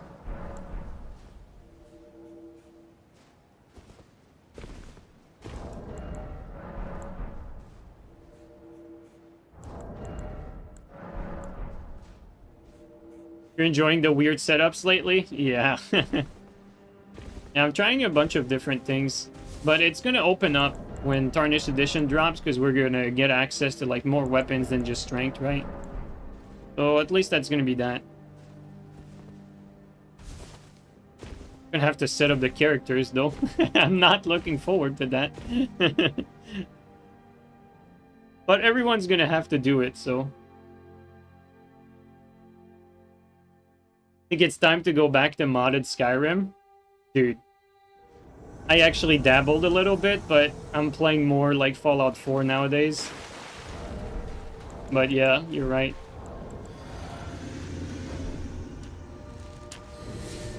Alright, bud, let's do this.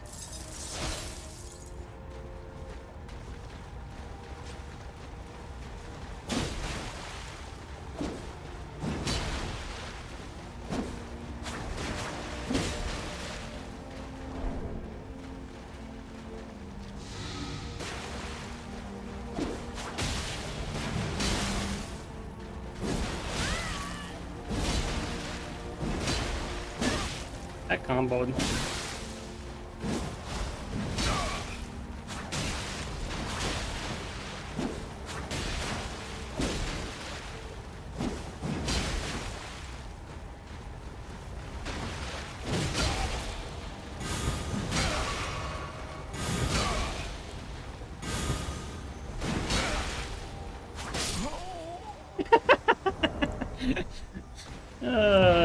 Insane fight. You predicted feat weapon before the DLC? I did, though. I actually did. Bro was desperate? Yeah. You guys like the fucking... Off-end ultra crouch cancel? Oh, man, I can't even do it. Bro, I can't even fucking do it. Look at that.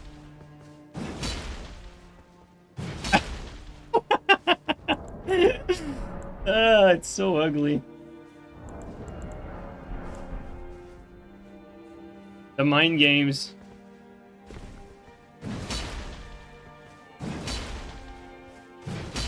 It's actually hard to do because it's so damn slow.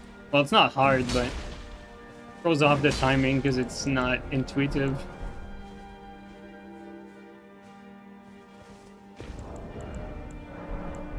Pistol only, no VAT survival has been the most fun you've had with this game? Dude, I'm playing right now a permadeath survival mode with no VATs. And I'm having a blast. I died a bunch to explosives, but I think this run is gonna be the one. I just finished going through the glowing sea successfully. And so this is looking promising.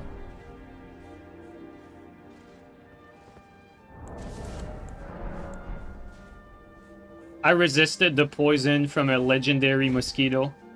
I was on MedX though, but... Oh, also, not only am I playing survival mode permadeath, but also unpaused, meaning that if I open my Pip-Boy, it does not pause the game, so I basically cannot cheese any encounter by pausing the game and then, like, drinking or using the proper, like, consumable to give me an edge in that fight. Like, I have to do everything in real time. It's so much fun, though. It's very challenging. Is that a mod? Yeah, yeah. Unpaused menu is my favorite mod for Skyrim, and also for Fallout. I think Fallout doesn't need it as much because Like, the thing with Skyrim is, like, the favorite menu and the hotkeys, like, it's way more limited. With Fallout, like, I know it's very simple, but their favorite menu is very well executed, so you could technically nerf yourself to just not use the Pip-Boy mid-fight. But I like to have both. I like unpause menu on both games. Like, that's how I like it. I don't like it to cheese. At least not like that, you know? You cheese an enemy by, like trying to, like, stay behind it constantly, that I don't mind too much, but... like, cheesing an enemy by pausing the game, getting your health back to full. I don't know. I don't like that. I know, though, these games are not meant to be, like, super hardcore, like the Bethesda game. But what's great is, like, everyone can play them however they want. Okay, I see them.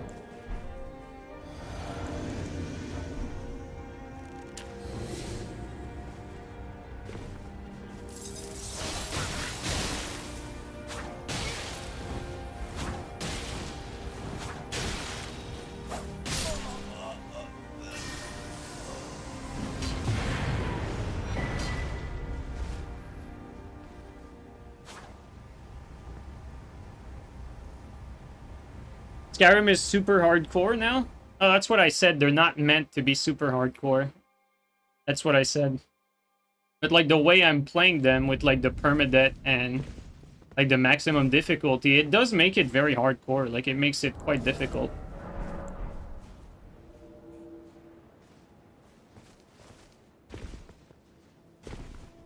I think Fallout on survival mode is more fun than, like, Skyrim on legendary mode, though. Because survival mode in Fallout does not feel like the enemies are bullet sponges. It's like you die quickly, they die still fairly quickly too, though. I prefer it over Skyrim Legendary. Skyrim Legendary just makes everything spongy. It's not that fun.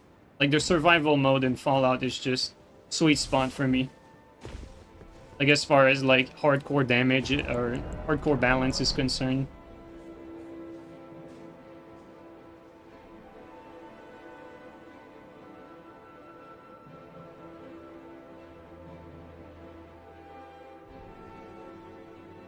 You curious where the name JeeNiNe came from? Yeah, I can tell you. What happened was, JeeNiNe at first is the letter and the number, you know, the letter G and the number 9. The 9, it's actually the clan tag. It's actually my clan tag from my clan in Rainbow Six, from the clan that we created. The 9 stands for nothing impossible, now enjoy. And the G is a secret. But the name JeeNiNe basically is a reference to the clan. That's where it came from.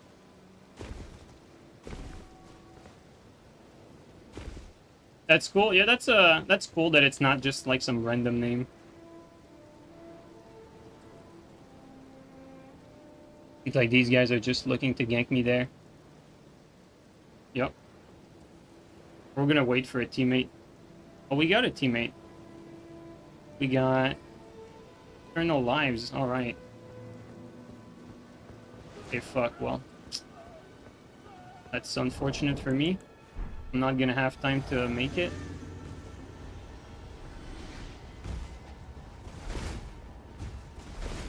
Wow, he actually killed one. Killed one so quickly, too. Holy shit.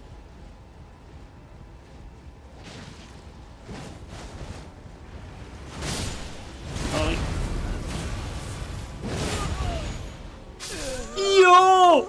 Oh my god, bro! Oh my god! You have to be kidding me, dude! Oh my god, what a fucking legend. What a legend, dude. The suck, dude. The suck into dying, but he won. Holy shit. That is so funny. That was great. Wow, I can't believe we witnessed that. Like, we had the first seed, too. Bro, that was kind of sick. What the hell? The main character sacrifices himself for the greater good? Yeah, exactly. Oh my god, dude. Yeah, I was meant to witness this, exactly. Dude is the new fucking main character of the Elden Ring universe. That's crazy. Like, he actually did, like, so much damage. Like, he did 2k damage to the host there. I was wondering how the Phantom died. Like, I was like, damn, like, this guy killed the Phantom, like, right away. Like, he must be good. Just fucking... He probably grabbed the Phantom and one-shot him. That's so funny.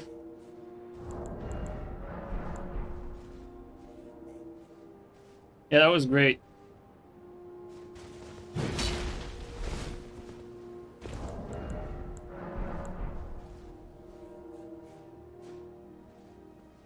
You love that his name was I'm Eternal, too? Yeah, very fitting.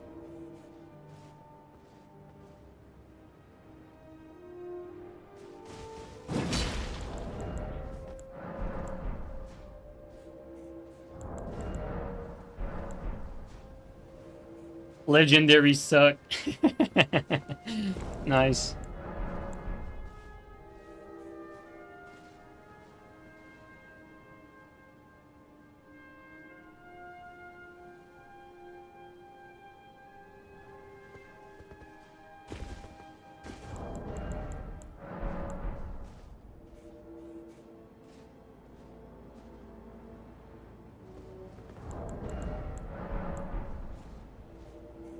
Oh, man. It's a little sad, though, that the game is so dead these days.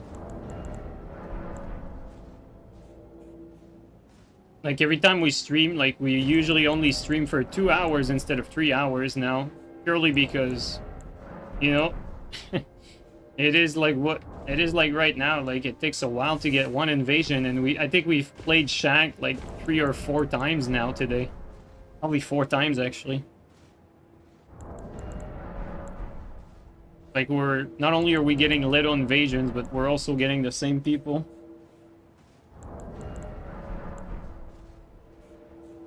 I think it's more dead in terms of co-op. Yeah, absolutely. Yeah, I think everyone is waiting for that Tarnished edition.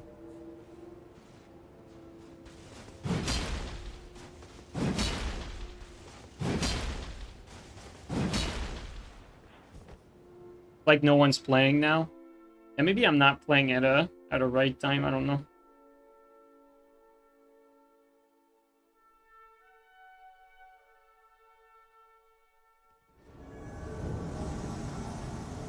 There you go.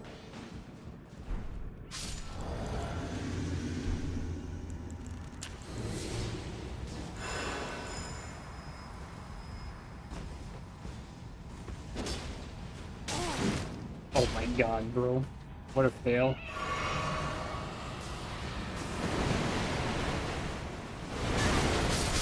Oh, thank you, Will. Come in here.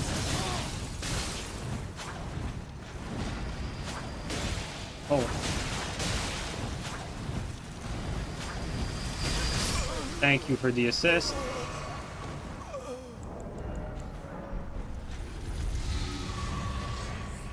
Hello? Hello? What the hell? Wouldn't let me climb. Spamming triangle over here. Well, the blue is just in time.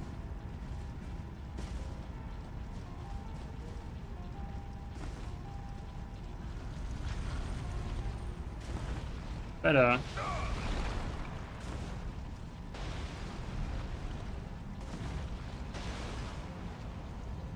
let's just go kill the host. Oh. Great invasion, man. This is what we wait for. So unfortunate. Classic blue strategy? Yeah. That's true though. El Estes delivery.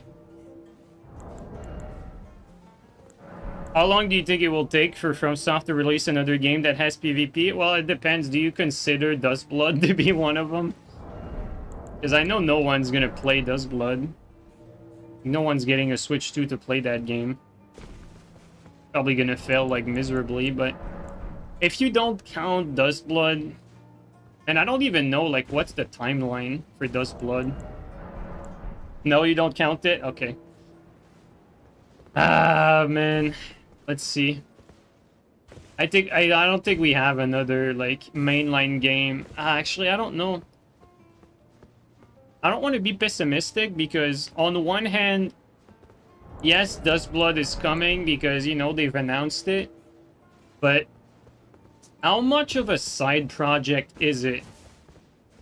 Because if it's really only, like, a very small project by another side team, just like Nightreign, maybe we're like a year and a half away from the mainline game.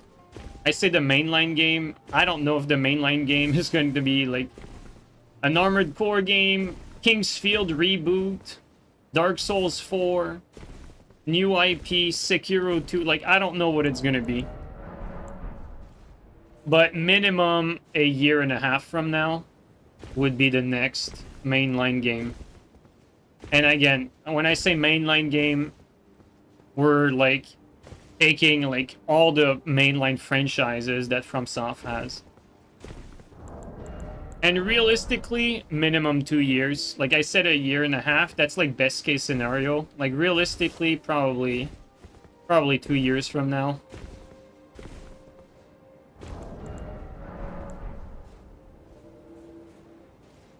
Well, 2 years is far, though. Like, when I think about it, 2 years is pretty far. Usually, FromSoft releases something each year, at least. Like, one decent game each year. It's gonna depend on, like, if Duskblood is like, seen as that main game for 2026, you know what I mean?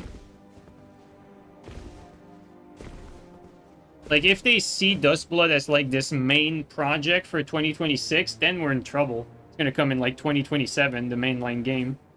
But if they see Duskblood as like this side thing, we have a chance to see like a main game in 2026, technically. Duskblood is gonna flop? I think so too.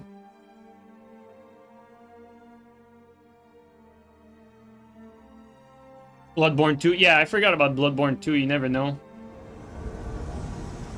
Bloodborne 2 would be nice. It would be a nice change of pace, honestly.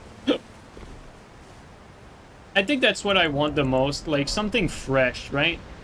Something fresh from software. Like a King's Field reboot, a Bloodborne 2. That would be like right up my mood for a next Souls-like game. Yeah, those two would be nice.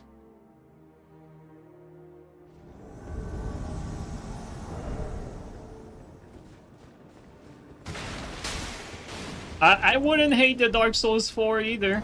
You know, Dark Souls 4 would be nice too.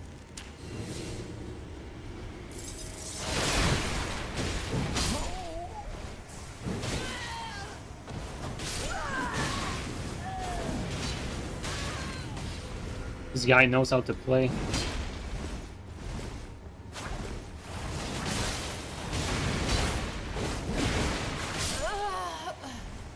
Impressive battle.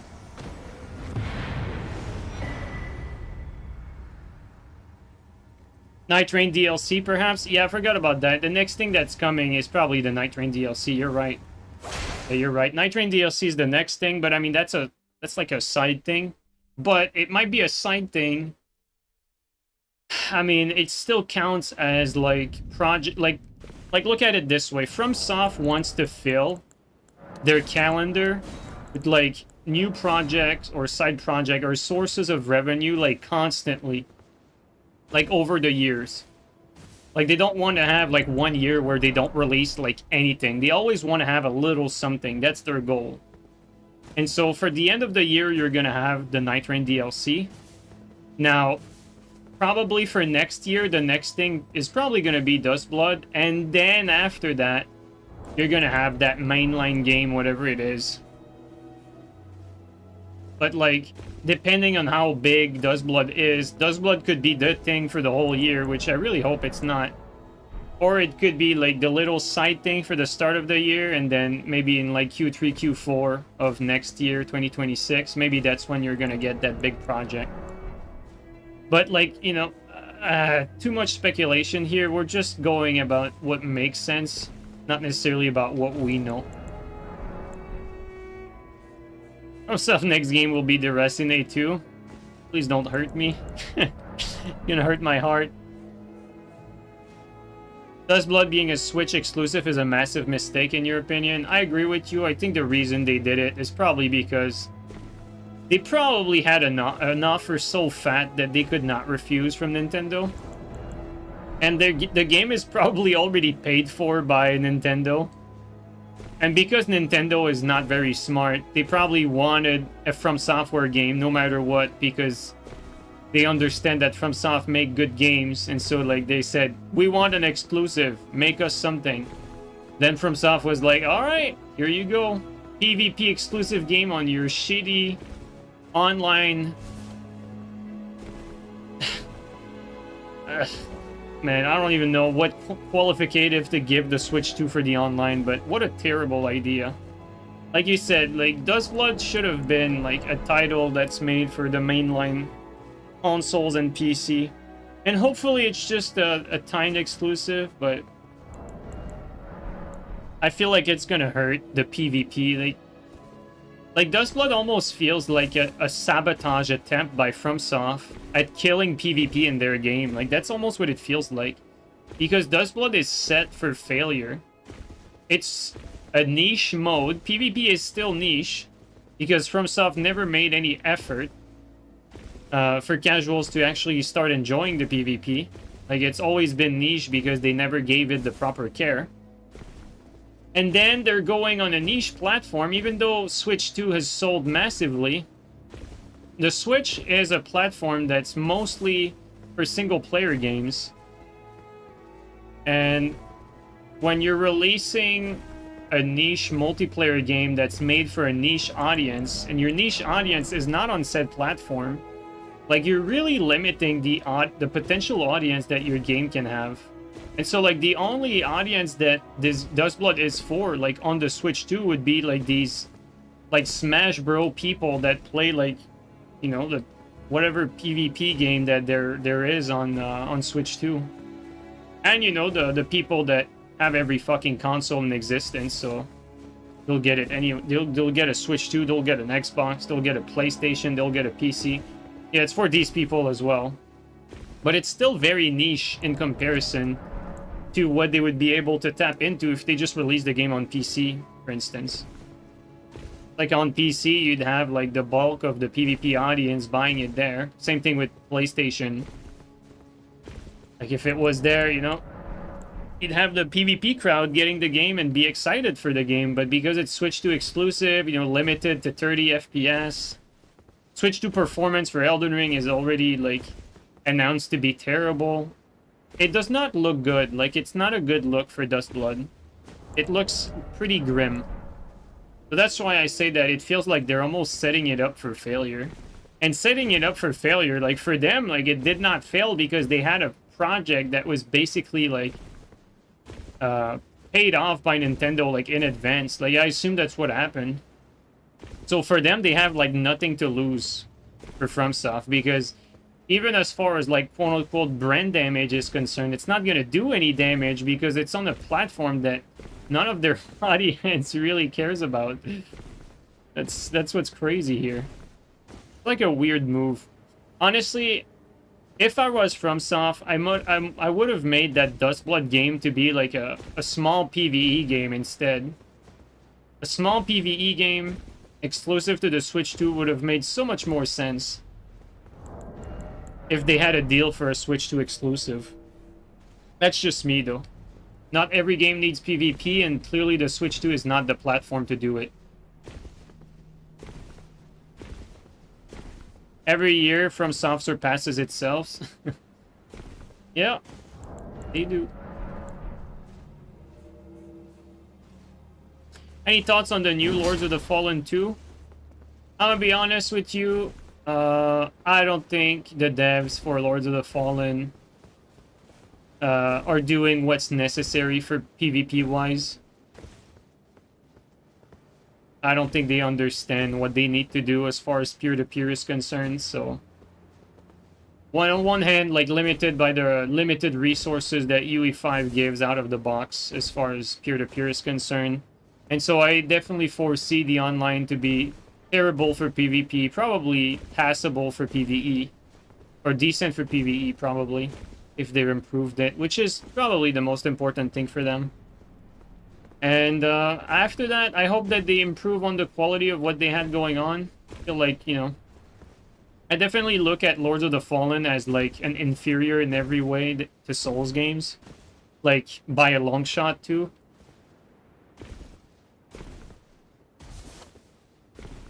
I hope they improve on literally every aspect.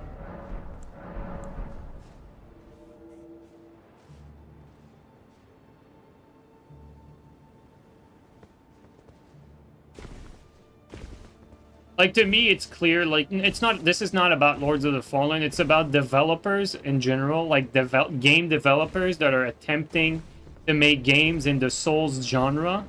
It's clear to me that they're all casual and they all suck at them. Like, they're all bad players. And you can feel it in the game decisions and in the mechanics. Like, all these people are bad at these games, and you feel it. You feel it in the decision. It's just poor decision-making. For all, like, not Lords of the Fallen necessarily, but all these Souls-like clone. It's clear that these people do not understand what makes Souls games. Like, they think they need a parry mechanic, they think they need a deflect mechanic. You know, they understand that it's somewhere about, like, timing the dodges, but for the most part, I don't think they understand, like, the dynamic of, like, weapon range and, like, the speed of a weapon versus its range. Like, there needs to be a ladder of progression for, like, weapon class, the speed they have, you know, what should make a weapon viable. You know, what can you do to make a slow weapon good, aside from, like, just moving the damage and range number? Chasing trends? No, I don't think they're chasing trends. I genuinely don't think all these Souls-like developers are chasing trends. I think they genuinely enjoy and love Souls games. They love the genre. They just don't understand why, because they're simply not good enough at the game to, like, really have a firm grasp of the mechanics. That's how I see it. And I'm very confident in that too. Like, not just how I see it, I'd say this flirts with, like, exactly what's going on. Like, this is pretty much how it is.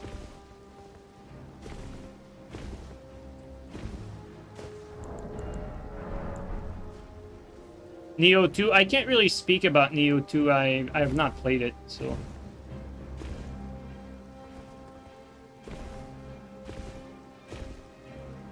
Yeah, exactly. You don't need to learn spacing, timing to beat and love Souls games, pretty much. Like, if you take, like, any Redditor, and, you know, I'm not trying to, like, shit on these devs, because a developer is a very large umbrella. You know, like, there's artists that work on these games. These do a good job. You know, they master their craft. And their job is to make art. It's not anything else. You have programmers that their job is to implement a mechanics, X or Y. Usually the failing point is that there's no one in all this group that understands really gameplay and design for gameplay. Like, gameplay design and how it works and what should be and what shouldn't be. Why something makes sense, why something doesn't make sense.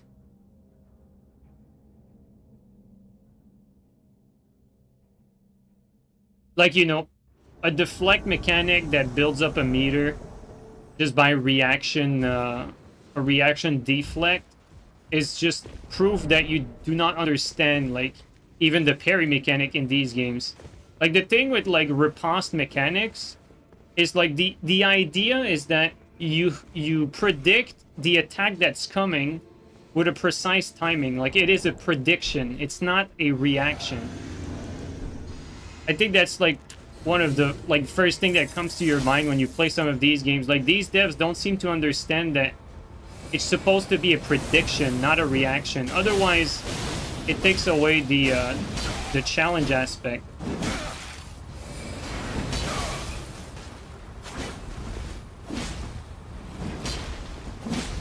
Let me just finish this invasion.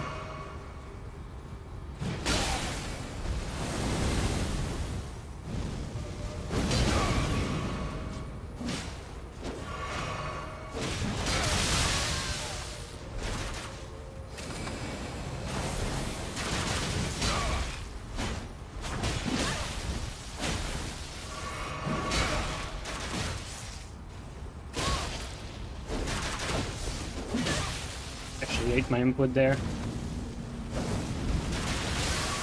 This is scary. It's getting a little scary. Alright, let's take this a little more seriously. What I'm gonna do there is focus more on hitting both at the same time. Or actually, unless I get a free kill like that.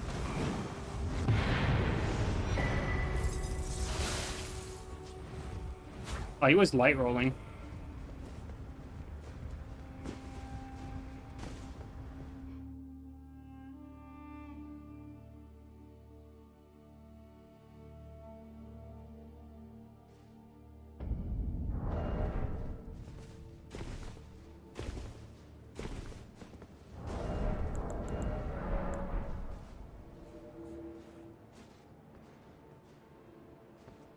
If they were to do that in Sekiro, a prediction parry instead of a reaction parry, would actually finish Sekiro. What you don't understand about Sekiro is not... Sekiro, like... The thing is, like, From Software tricked people in Sekiro, and even developers and players, into thinking that the deflect mechanic is basically a dodge. That's the thing. And also, you know, building a meter off of dodging is not that compelling, if I'm being honest with you. Like, building the meter off of attacks is, but off of dodging, it's not.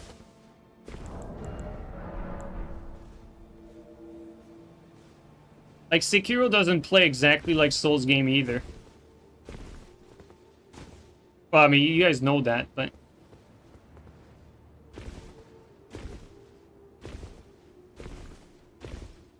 the problem comes when, like, these devs try to mix in some mechanics that they've enjoyed in one game and the other, and it's fine to do that. That's how you make things better, but if you don't understand why it's there and how it works, you can't really do it properly.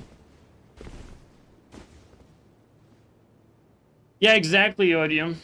Like, it's just a different flow. Like, you can make a rhythm game if you want, but I don't know if I would call it a rhythm game, to be fair, but Sekiro is 100% a timing game, no spacing. See, like, that's the thing. Like, personally, I don't think I'm the right person to criticize Sekiro because I have no interest in Sekiro. Like, I don't give a shit about it.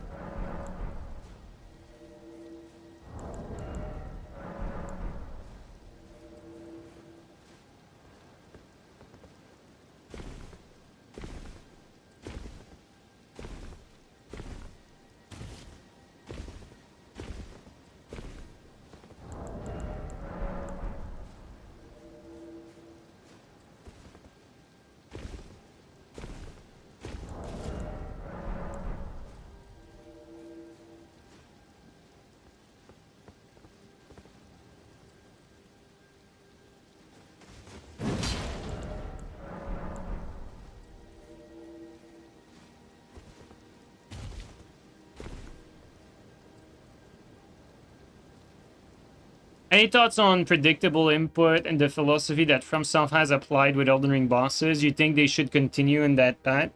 Well, I do think that the bosses have gotten, like, progressively better in their games.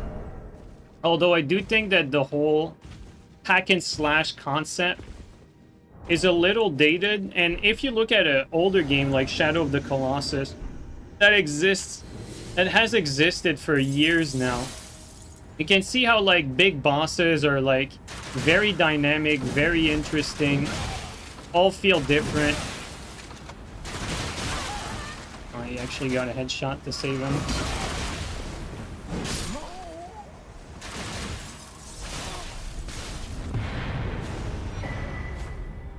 Is he gonna fall? Yo, he didn't die. But yeah, I think to me, like, the future for these games is to have, like, more dynamic, like, fights and not all be, like, slash at the legs to kill a boss. And the best example of that, again, is the dynamic fights you had in Shadow of the Colossus. Now, Shadow of the Colossus is very old. Like, there's definitely ways to make it, you know, a little more challenging, because Shadow of the Colossus is basically just bosses or puzzles for the most part. But there are ways to bridge both, like, From Software boss fights and Shadow of the Colossus. And to me, that's probably, like, the best path going forward as far as evolution of boss fights is concerned.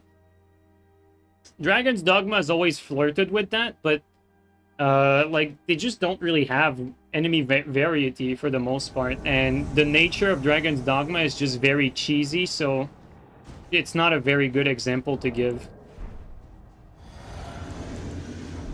Is the thing with From Software games, like, as much as Elden Ring has some very cheesy attack, at the end of the day, like, Souls games are supposed to be, like, this very fair and rewarding mechanics that basically rewards mastery of the game over, like, stats, like, over investment and stats point. Like, at the start, this is like the premise for Souls game. Like, you want a fair challenge. That's how they used to describe their philosophy, like, at FromSoft. Like, they've said that multiple times in interviews. Like, a fair challenge was what would come up, like, often in these interviews. That's what they were looking for. But the more and more as time goes by, like, they're actually casualizing that philosophy, like, to appeal to a broader market. Because the average person does not have the patience or the hand dexterity to play these games. So they have to account for these people. That's why Soul level 1 is even possible. Yeah, exactly. Absolutely. Because, you know, with skills, you can overcome a lot of stuff. Although, to be fair, you know, for the most part, like, a lot of speedrunning is about, like, learning, like, a playbook that you just repeat and memorize. As opposed to, like, I always look at it this way, like, I don't have as much respect for speedrunners as a lot of the PvEers. Because at the end of the day, your winning strategy is something that you learn, repeat, and perfect. You don't have to adapt to really anything.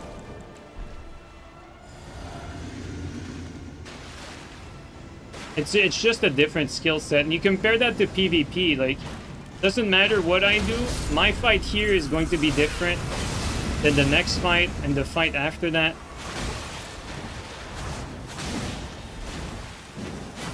Because my opponents are gonna have different weapons.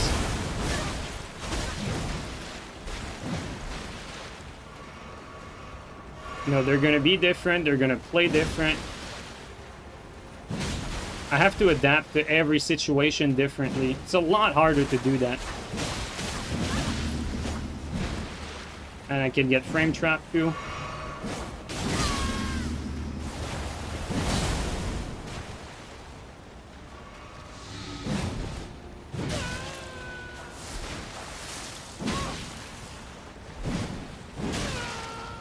That's it. Oh my god, the lock-on fucked me. And the backstab fucked me. Insane. And it ate my input. What a game, dude.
So much pressure, dude.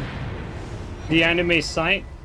You know, like, when I say that, like, people that, like, developers that make Souls-like game don't understand what they're doing. Like, I'm also putting FromSoft, like, in the same basket. Like, that site, for instance, has no reason to have that much iframe. Like, the fact that you decide to give it that much iframe is proof that you don't understand what you're doing. Same thing with the blind spot Ash in this game. Like, I think they introduce developers that don't understand how these games work. And they just make, like, on anime, like, fast food, basically, for these games. Throw shit at the wall, see what sticks. So, like, there's a lot of developers at FromSoft that also fall in that same category, I'm afraid.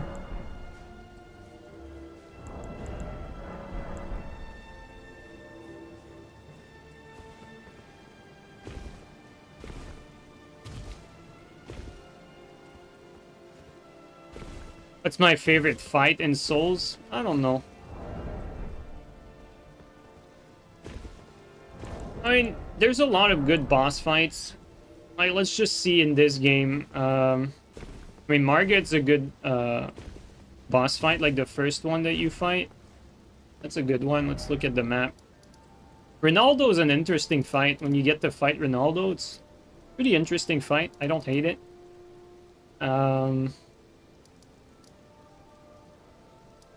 What else is there that's interesting?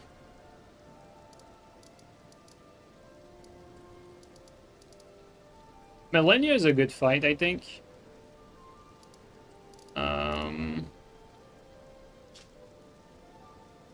Morgott, or sorry, not Morgott.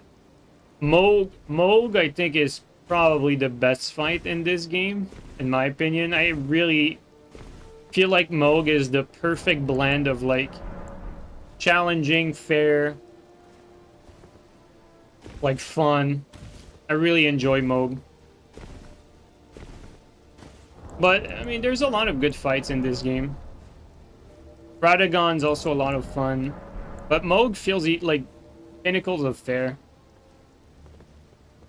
Like, Moog is like, you know, the first time you fight him, it's still challenging. Just, you have to work for it. He has, like, delayed timings, everything. But it's very fair. Like, he doesn't hit you with, like, bullshit, except you need to know, like, his one gimmick.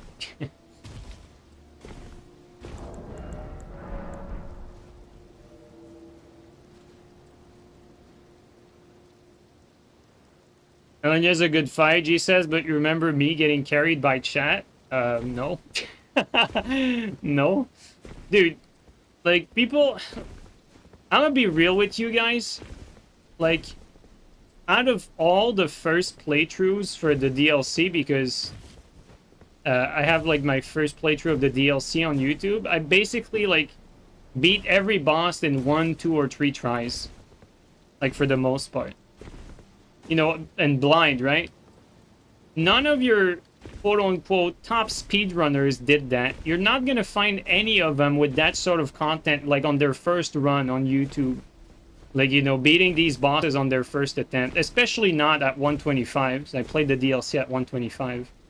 Like, after that, you're gonna see them, like, no-hit bosses and shit, but their first time blind, a PvPer like myself, you know, like Luber, like Steel, even though they might be a little too humble to admit it, but we do better than these speedrunners in these blind fights. Or the first time we encounter these bosses. And it's very simple. We're just more skilled at adapting to these fights. It's just the truth, guys. And so, you know, I understand that, you know, a lot of people might be tempted to, like, put PvPers down when it comes to PvE, but the truth is, for the first playthrough, we're better than all these speedrunners and PvEers and dedicated players that only do that. For the first one. After that, you know, they just study the boss, they learn every move they have, they memorize the sequence that they need to do to perfect the boss, and then they don't need to worry about it afterward. But on the first run, if these speedrunners ever have the guts to show their first playthrough, you're gonna see they suck. I'm sorry. It's the sad truth. The unhumble truth. That's just how it is, guys. It is how it is.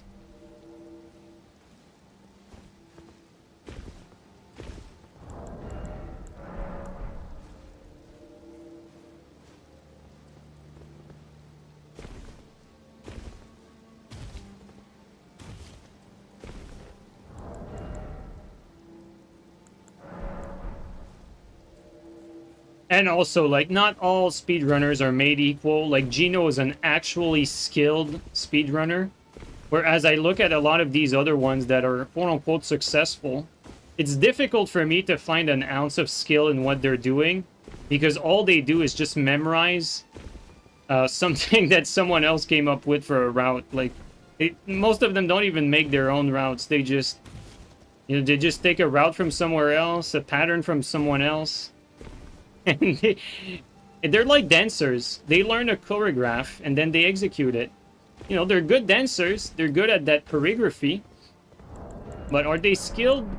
Most of them, no. Some of them are. You know, I've seen a guy, Starchrist. This guy seemed to be skilled. I know Gino is skilled, but I'm gonna be real, guys. I don't mind dissing all these speedrunners, like, except the one I mentioned. Sure, there's other good ones, but most of them are just, they're just bad, guys. That's the truth.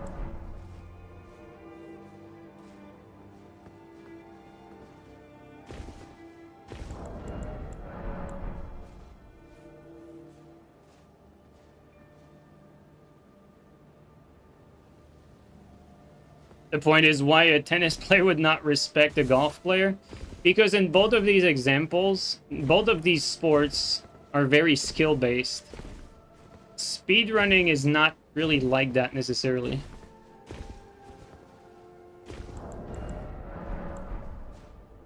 You know this will trigger YouTube? Oh, absolutely, but you know, it has never stopped me from speaking my mind. It's just the way I see it. Like, learning patterns and then just executing it. You could call it a skill of its own, but I'm just saying it how it is.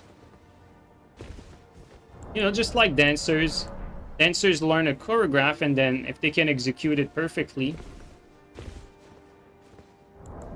you're gonna respect them for what they do. And a little similar with speedrunners, but they learn to dance with their fingers. You can tell there's a lot of skill in tennis because people rage so hard. I mean, tennis is like a super skilled sport. Like, I don't think it's fair to compare that. Like, tennis is way more skilled than video games, honestly. Like, you use way more of your body. It's very precise. Tennis is a very skilled sport. And you have to adapt. But I guess your analogy with golf is not that bad because, you know, like, if you learn a course over and over, you kind of memorize what you have to do. But even in golf, like, your enemy might not necessarily be directly the other player you're playing against. It's mostly the wind, you know, the other factors, the environment. That's the adaptation factor that you have to account for if you're golfing, because, you know, at a high level you have to be very, very precise, and the wind, for instance, is always different. But I think that the analogy was not that bad, because at the end of the day, like tennis, you have to adapt in real time to what the opponent is doing, and it's very, very dynamic, whereas golf, it's like you have your you know, you have your I don't know what's the word for it, your parkour, whatever. I forgot what the proper name is in English, but like you have your set of terrain that you play in, and these are not necessarily supposed to change, right? Like, if you've played this court, like, the holes are not going to change spot on the next one.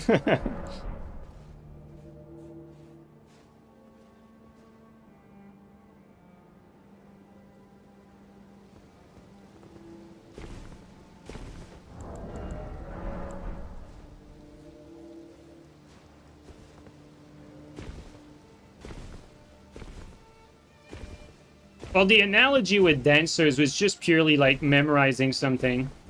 But, like, you know, like, it's not about not respecting dancers. Like, the thing with dancers and like tennis, because I think that's a more fair comparison.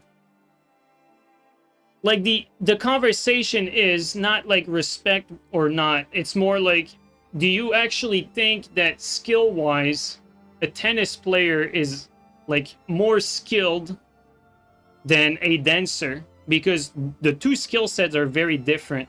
One is purely like learning something, perfecting it, and then executing it, whereas the tennis player has to adapt. And it's a much, like, the point is, it's a much more difficult endeavor to be a top tennis player than it is to be, like, a very, you know, a top dancer. It just is. And, I mean, you could argue all day with that, but it's the nature of things. It's just more difficult to have to adapt to something in real time. It adds another layer of difficulty. And I say that as I'm fighting the most brain-dead Kevin. Alright. Alright, Kevin. Finish this.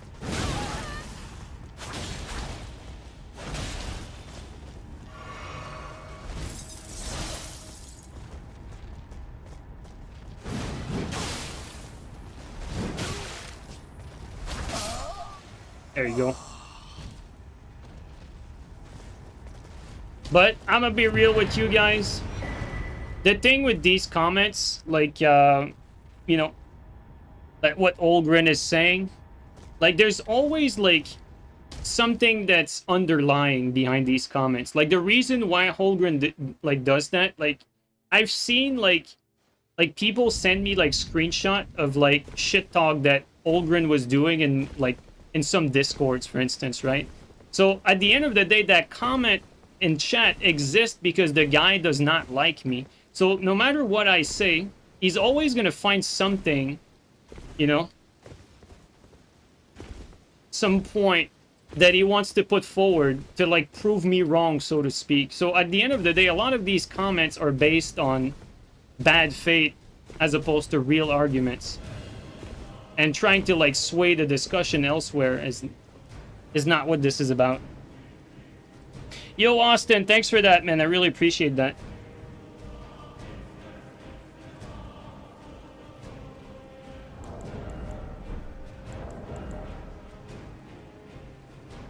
Don't want to appear as a hater. You don't need to appear like one. You already did, Olgren. Like you're not gonna be, like, passive aggressive with me. Like, I know who the fake asses are, and I know who they are not. You can't just flip flop like that and pretend like you're good and all, right? Like, I know you're the only one who disagrees, and I know, like, you're the only one who talks shit behind my back as well. So I don't respect what you're saying because I know it's coming from a place of bad faith. This portrayal of a hater, that's because you are, dude. Like, you can't you can't flip-flop and try to be the good guy, right? You can't do that. It's just how it is, man. You're a fake ass, and I know it. You can't hide from me. It's just what it is.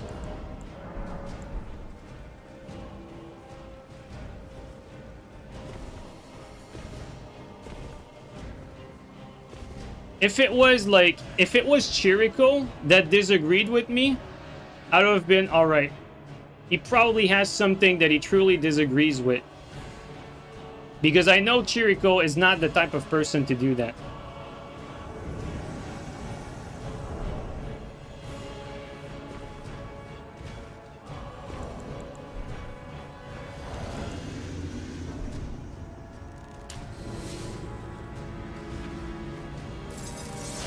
Yo, Goldmask, thanks for the gifted, man.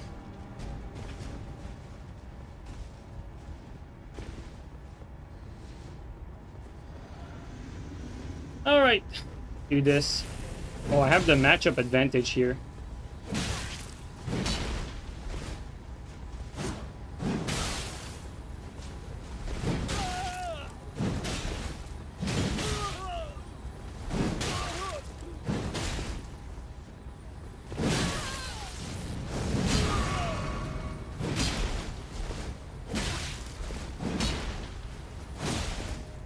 Good thing he didn't attack quicker than that.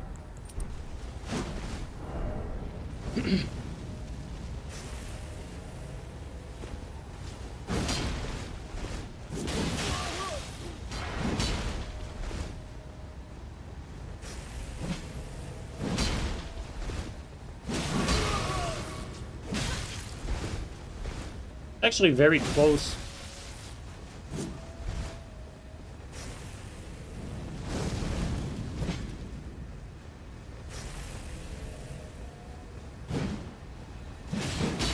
Oh my god, I thought I baited that. Game has no recovery. I'm in a bad spot now. This is bad. Might actually kill me in one hit.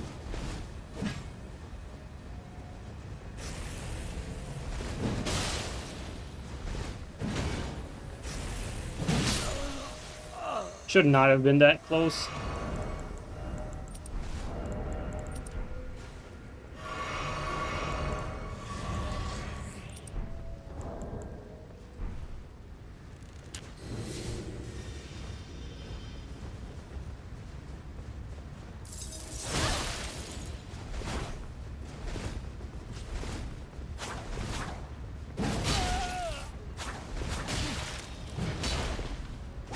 I got lucky there.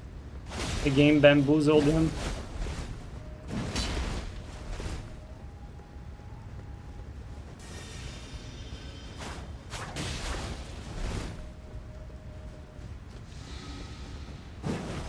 Oh!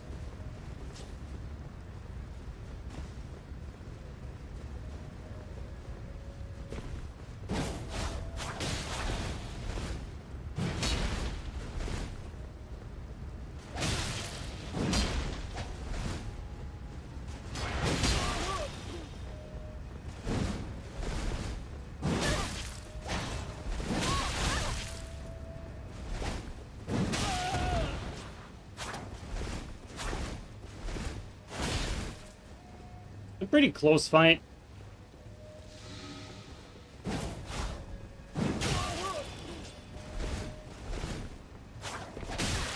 Bro. I think he was out of stam. Was a good fight though.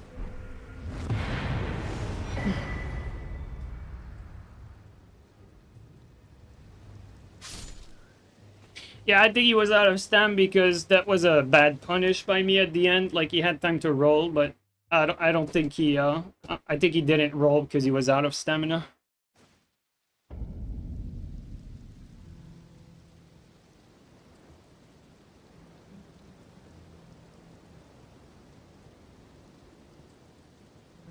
Well, guys, I think it's time to call it a day, honestly.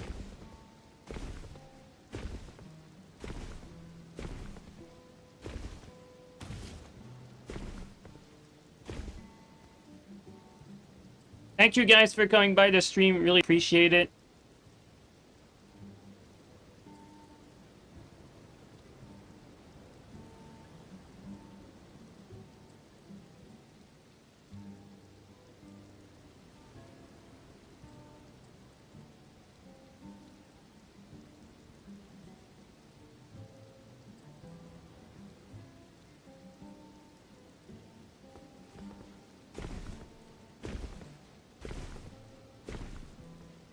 Alright, let's see who's on right now. Rate a speedrunner?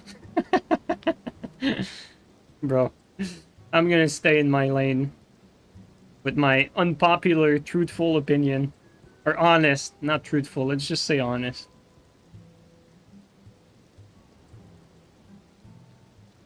Oh shit. That's Spec? Is that the real Spectre? What the hell? No way. Is that another Spectre? No, I think that's the real one. Yo, guys, I'm gonna raid my old Dark Souls 3 fucking dubs partner. Much love to Spec, dude. Alright, take care, guys.